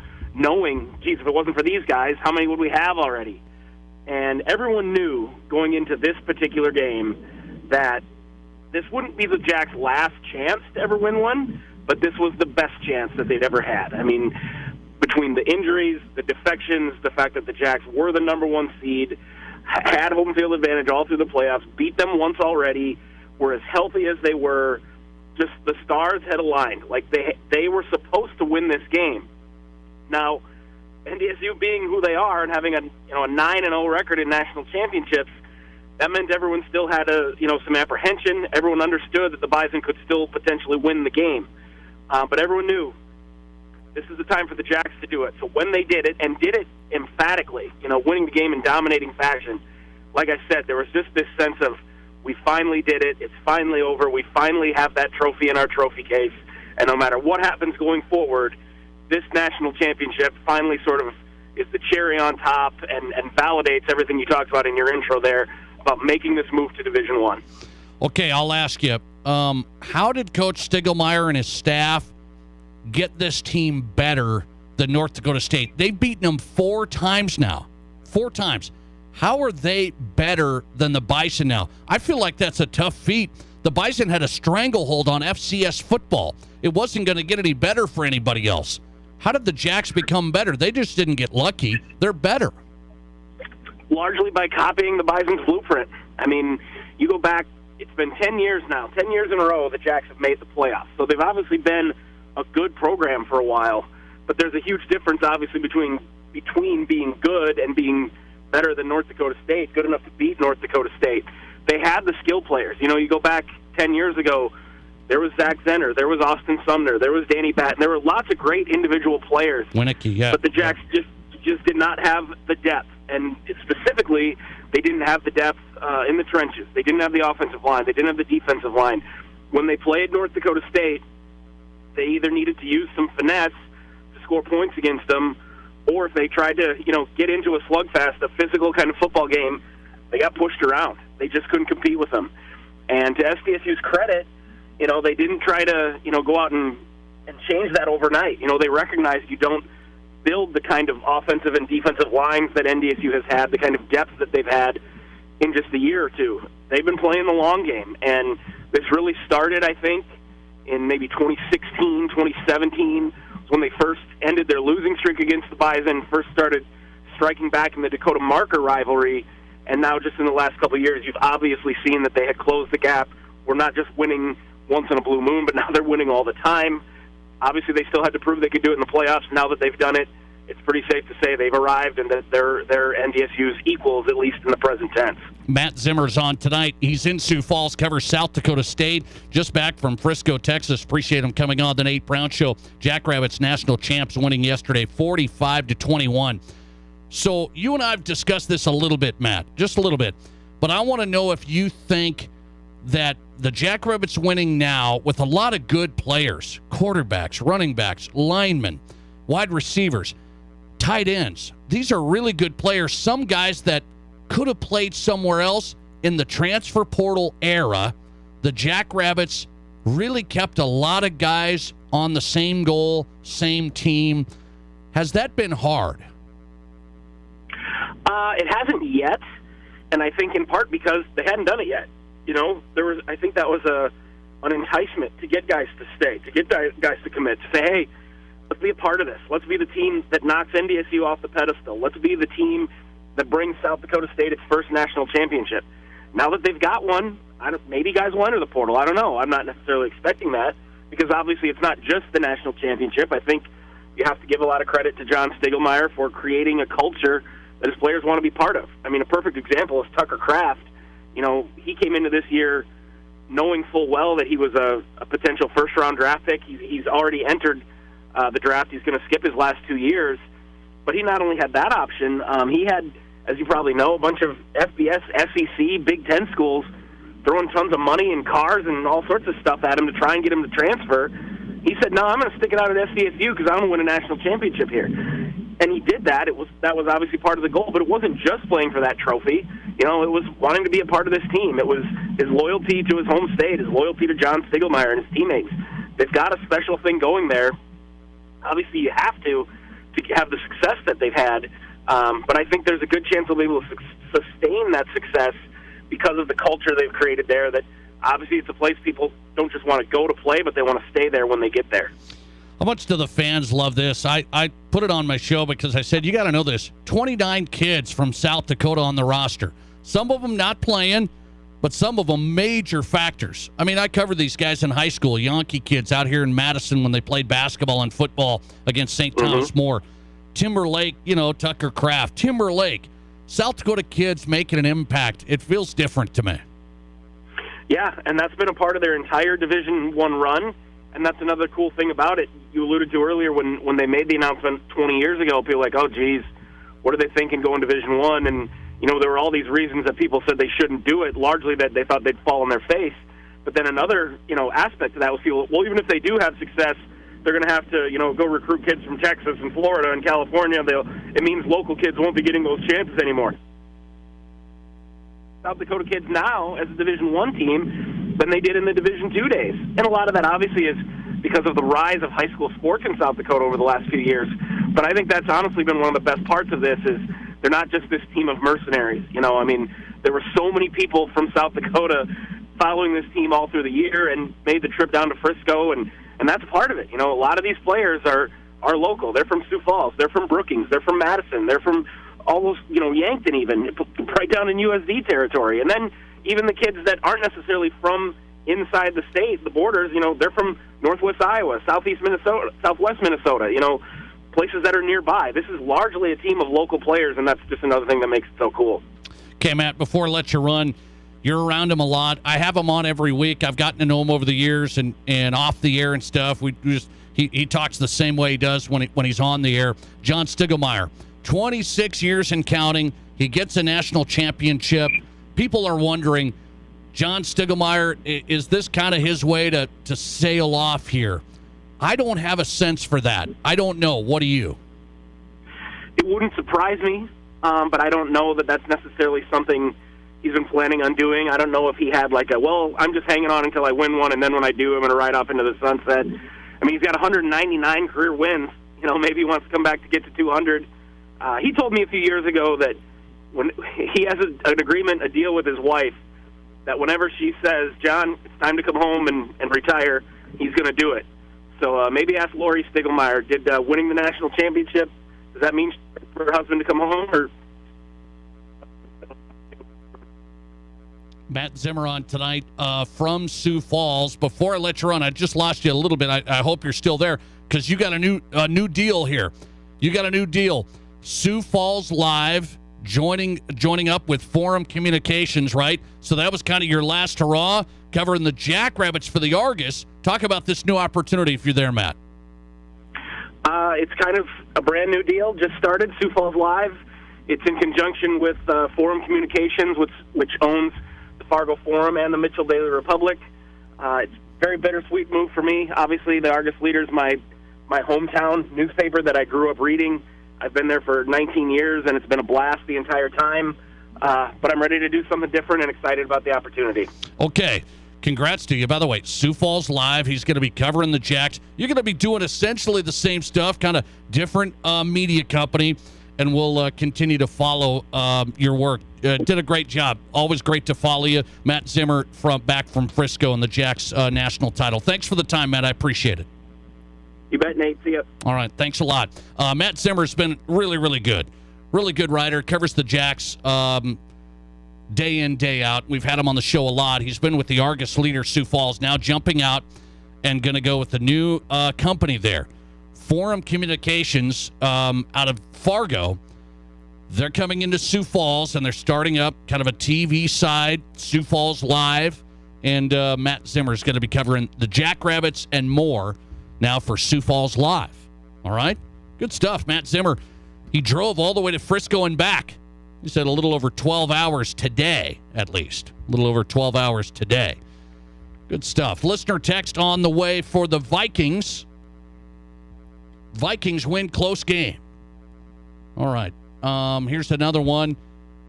Yeah, I have a bad feeling for the Vikings Sunday. Leave it to the Minnesota sports fans. I got a bad feeling. I don't at all. What does Matthew Collar say? Matthew Collar's covered the Vikings for PurpleInsider.com, his site. And the Vikings-Giants. Vikings already beat the Giants. It was pretty close. What's going to go down Sunday, U.S. Bank Stadium? What do we think of the playoff matchup? Matthew Collar from Minneapolis on the way. You're listening to The Nate Brown Show. Follow us and watch the show live on Twitter @Nate Brown Show. Hi, this is Dr. Dan Jensen at Physio. We want to be your trusted partner for physical therapy, athlete development, and sports rehab. As the official strength and conditioning partners for Stevens, Central, Douglas, and the Rapid City Rush, our team at Physio is building the best athletes in the Black Hills. If you have an athlete in the family, we offer long-term athlete development at affordable prices for middle and high school students. We also have the only board-certified sports PT in Rapid City. At our brand new facility, Physio is ready to help you perform at your best. One-on-one physical therapy, athlete development, and sports rehab, all at one place. Get started at bhphysio.com.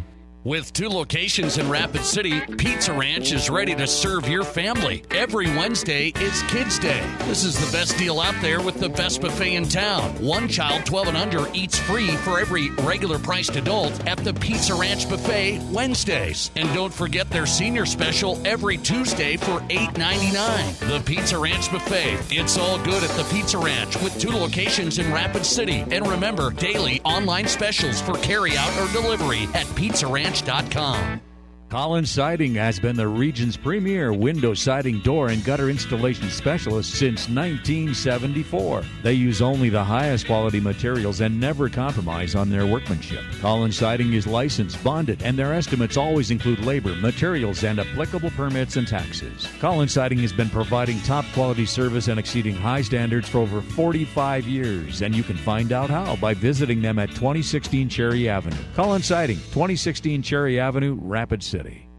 All right, sports fans, Tin Lizzy and BetMGM Sportsbook is the place for the best sports betting experience in South Dakota. That's where I go every time to watch the big game, make a play, and enjoy some great food, great service, and some awesome 4K TVs. Tin Lizzy and the king of sportsbooks, BetMGM, where you can bet on college football and the NFL. Don't miss a second of the action. What game are you betting on? Make your play at Tin Lizzy and BetMGM Sportsbook, Main Street, Deadwood. America is kept safe because the Army National Guard responds, protects, and supports our nation when it needs them most. From fighting wildfires with air support, helping civilians in flooded neighborhoods, to delivering food and supplies to those who have lost everything, the Army National Guard always responds when disaster strikes. The Army National Guard also trains to be ever vigilant against threats, foreign and domestic. They protect our skies with missile defense weaponry. They secure our information, communications, and infrastructure with cybersecurity. And they protect us against chemical, biological, and radiological hazards with the civilian support team. The Army National Guard also stands ready to deploy and provide support for conflicts or humanitarian missions abroad.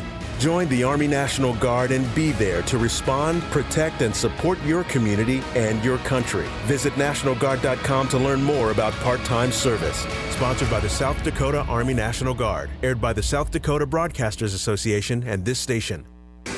Live from the Anytime Auto Sales Service and Details Studio. Sales, service, and recreation. This is Fox Sports Rapid City.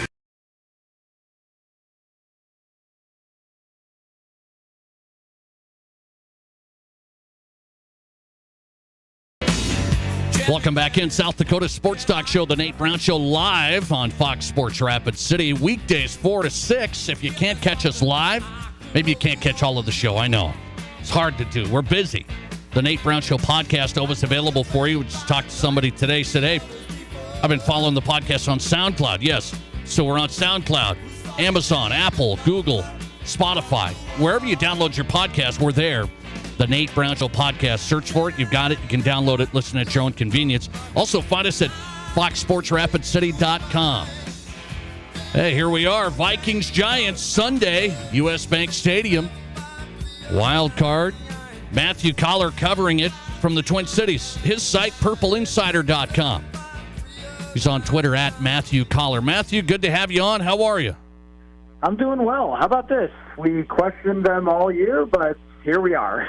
Yes, I know. 13-win team. They're in 13 wins. So I was going to ask you about that right away. I was going to say, okay, what's Matthew Collar's grade of this team? 13-win team. What grade do they get? Season's not over, but they're 13 wins in a wild card, 3 seed. What's their grade? I don't know how you could give anything except for an A to this team, considering that they needed this result to justify what they did in the offseason. I mean, they could have torn it all down. They could have traded Kirk Cousins to the Indianapolis Colts, and think how differently things might be there had they done that. They could have, has done a lot of different things that were not bringing back all the players like they did, like Adam Thielen, Harrison Smith, Danielle Hunter, all guys that I think they explored trades for and didn't like what they were getting in terms of potential offers and decided, you know what, let's bring back Patrick Peterson, let's bring in Zadarius Smith and take a big swing at this thing and try to go compete for a Super Bowl. And I think that even the management of this team was not entirely sure they were capable of 13 wins. And I also saw a stat that they have the highest winning percentage ever of a team to have a negative point differential in not just football, but all American sports. So, that kind of tells you the things that needed to happen at the end of games and everything else for it to be this way. But, I mean, if your team gets to 13 wins, you're in position to legitimately compete for a Super Bowl. So I can't grade them anything less than an A, even if I do have some skepticism about the strength of their team and the ability to go deep into this playoffs. Yeah, they're giving up a lot of points. I mean, the whole thing, we know how that defensive side's going, and the offensive side's had their struggles at times, but it's been very good. I'll look at it. Kevin O'Connell, to me, just from an outsider, I say, man, it seems like early on people were buying in. A lot of great, those raw videos after the games. But I believe in the team's culture. How much credit does Kevin O'Connell get for this season? Yeah, I definitely think that matters. I mean, one of the things from day one is that O'Connell, being a former quarterback, really had Kirk Cousins back as a quarterback. And Mike Zimmer at times tried to say, hey, you guys are too hard on Kirk or whatever, but it was never really genuine because Mike Zimmer never wanted him there, and I think that everybody knew that. And I think that those things could penetrate some of the bigger moments, and also the fact that Zimmer always wanted to build an offense that kind of protected Kirk Cousins as opposed to letting him air it out. And that's another thing that Kevin O'Connell came in and did. And he said, Kirk, this is your offense. It's not Delvin Cook's. They're not one of the more effective running teams in the game, and they're a very much pass-first, throw to Justin Jefferson, have Kirk operate the offense. And that belief and communication during games as well between O'Connell and Cousins has made a big difference. I think it's also trickled down to how the rest of the team has felt about him. I also think that when you win every single close game, literally every single one-score game, people are going to believe in that culture thing more than they should probably. I mean, I think that it matters, and it is, helpful for sure for how these players have bonded together, and it's really been a players-first sort of run team with a lot of veterans, and again, that matters. But at the same time, if they were even, above average at winning those close games that are usually 50-50, I mean, we'd be talking about them barely scraping into the playoffs. So there is that part that says, in a lot of ways, the culture thing only goes as far as the final scores go. PurpleInsider.com Vikings analyst Matthew Coller covering Sunday's game. It's Vikings-Giants. We saw it before, kind of tight. I mean, it was competitive there. What do you think about this matchup of the Giants?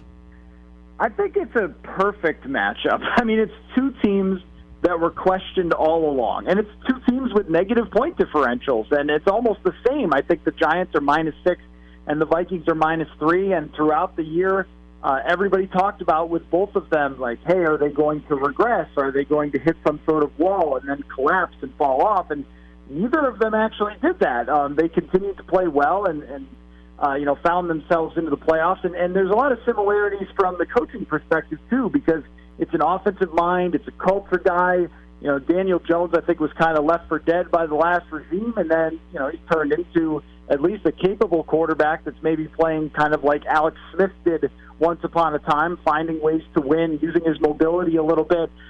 So I think it's kind of two teams looking in the mirror. The Vikings have a worse defense. The Giants have a worse offense, but all things told, kind of equal, where their strengths are very strong. I mean, the Giants have some great defensive linemen, but their weaknesses are pretty weak, and they'll give up yards in the passing game. So I think that that first game was emblematic of how this one's going to go, where two very even teams are probably going to play a really close football game, and then it's who makes the one mistake, who has a punt blocked, or who throws an interception. I mean, the Giants were on the wrong side of those things the last time, and, whoever's on the wrong side of those things this time will be going home. Okay, you think it's a tight game. We had a caller call in who said, I hate to tell you, Vikings lose by 10. He's a Vikings fan. Leave it up to him, a Minnesota fan.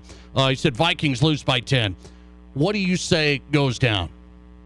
Well, if that happens, that means that Kirk Cousins got sacked and probably strip sacked. I mean, that's the thing that is different between that matchup and this one is health, where the New York Giants are healthier now than they were then. They're going to get their top cornerback, Adoree Jackson. He's going to be back. He was not in that game when Justin Jefferson absolutely shredded the Giants, which he can do against great corners too, but it's certainly harder to do against someone like Jackson than it was the last time. And I just think that the injuries on the offensive line for the Vikings, Kevin O'Connell does not sound super confident that Garrett Bradbury is going to come back at center, so they are down to their number 3 center at this point, Chris Reed, who's spent his entire career as a guard. And then at right tackle, it's either Oli Udoh or Blake Brandel, depending. Brandel is coming back from an injury, but it's possible that he could play. Either one of those options are not very good. Brandel filled in for Christian Darrisaw earlier this year, gave up 7 sacks.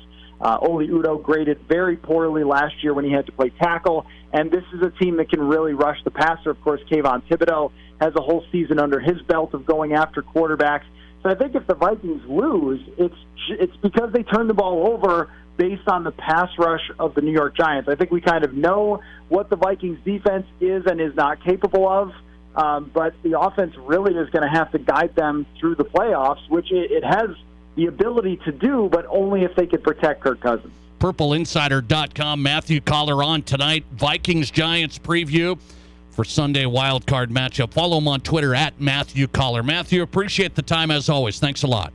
Yep, thanks for having me. Thanks for the time. Matthew Coller's in tonight. First preview of the Vikings-Giants, PurpleInsider.com, his site live from the Twin Cities. Matthew Coller on Twitter at Matthew Coller. All right. Vikings-Giants, we'll have more coverage of it, get more perspective on it. We'll get a New York perspective this week. How about that? Some New York perspective. We need that. I talked to a passionate Giants fan last week, and he kind of saw this matchup coming. He feels good about the Vikings matchup. I still feel you're going to get somebody in the NFC. Like, I feel better about the Giants being on this stage, Daniel Jones, and that whole first experience. I mean, the Giants have turned things around, but I don't think they're quite ready to win at Minnesota. Minnesota's had a great home field with U.S. Bank. Really good home field advantage. I'm comfortable with the Vikes on Sunday winning, and I think that matchup's fine. I wouldn't want to even face like the Seahawks for that matter. I wouldn't have liked to have gone down the road of having to face the Packers if they got in there. So Giants, about as good as you can get for the Vikes, I think. Who's hot and who's not is next. Wrapping up the Monday show and going to the National College Football Championship. But first, that's in my Who's Not tonight. The College Football National Championship at SoFi Stadium really made a big mistake. I'll tell you why next. You're listening to The Nate Brown Show. Today on Hey Culligan, buy to save. Here's a text from Devin in Denver. Hey Culligan, I'd love a water softener, but I don't want to pay for it. Devin, I can't help you there, but a Culligan high-efficiency softener can help you save oodles on energy and detergent, so the savings can be even greater than the cost. And I'm getting a mind-blown emoji followed by, yes please. Devin, the savings are already on the way. Let us help you out with a free in-home water test with the local Culligan water expert at Culligan.com. Here's your Fox Sports Rapid City forecast. Partly cloudy skies tonight with a low of 28. Winds out of the south 5 to 10 miles per hour. Sunshine mixed with clouds at times. Tomorrow, highs around 47. Tomorrow night, lows level off around 25. Upper 30s Wednesday with a chance for snow. Low 40s Thursday. A dusting of snow Wednesday. That's your forecast on the Black Hills Sports Station, Fox Sports Rapid City. Currently, it's 41. Coverage of high school basketball action heads to the Northern Hills Tuesday and Friday on Fox Sports Rapid City. Tuesday night, it's a Black Hills Conference showdown as the Rapid City Christian Comets travel to Sturgis to face the Scoopers in a doubleheader at 6:30 and 8. Then on Friday, Rapid City Central hits the road to battle the Scoopers also at 6:30 and 8. Join Dean Gurr and I, Jerome Wickersham, each night beginning with the pregame at 6:15. Catch the Comets and Scoopers Tuesday, the Cobblers and Scoopers Friday, right here on Fox Sports Rapid City. Listen to what your friends and neighbors are saying about Anytime Auto Sales Service and Detail. Steve Borkert, Rapid City. Been using Anytime Auto now for several years, actually. Heard their ads on the radio and thought I'd try them out.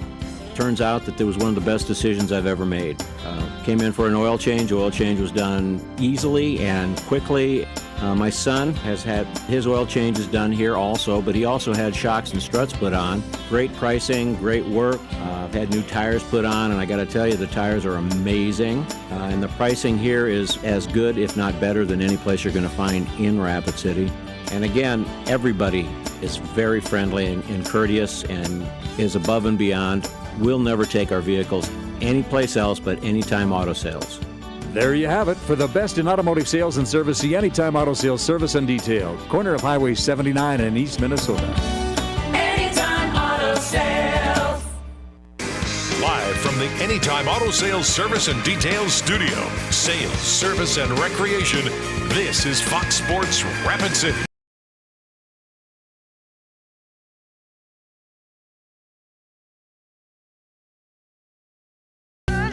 All right, wrapping up the Monday show, the College Football National Championship underway. 11 minutes left in the first quarter, and Georgia's on the board, 7-0.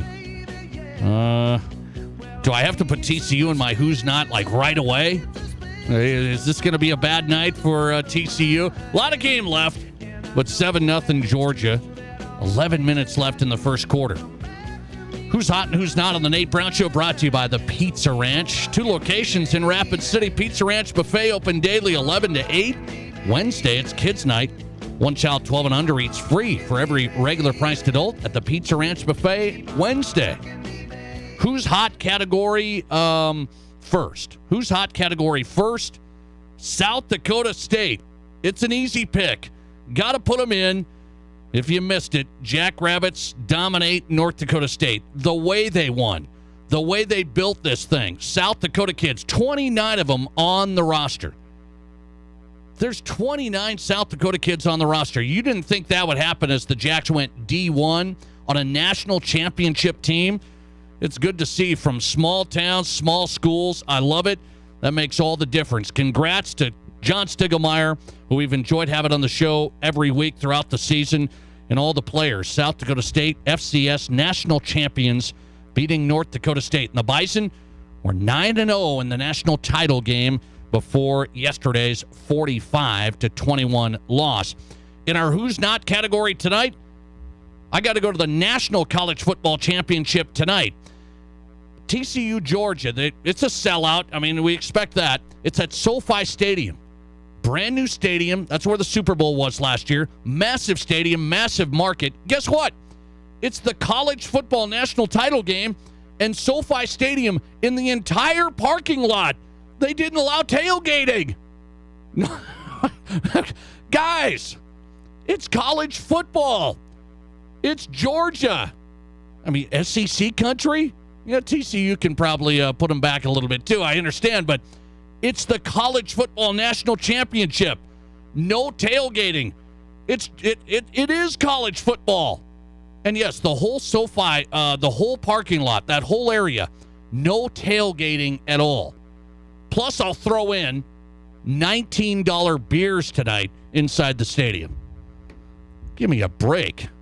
I mean, you got to think things through. You really do. I mean, the college football committee, they probably didn't even think that through. It's just the fan experience. You go to experience this maybe once, and you're going to tailgate all afternoon, and you're going to have a good time. They couldn't even tailgate. What an experience. Oh, the college football pageantry. No tailgating before the biggest game of the season. Thank you, SoFi Stadium. All right. Thanks for listening. I appreciate that. Hope you had a good Monday. The Nate Brown Show podcast going up right now. If you missed parts of the show, good stuff tonight. And we'll be back tomorrow on a Tuesday at 4. The Odd Couple is on the way next. We are Fox Sports. And here's what you need to know.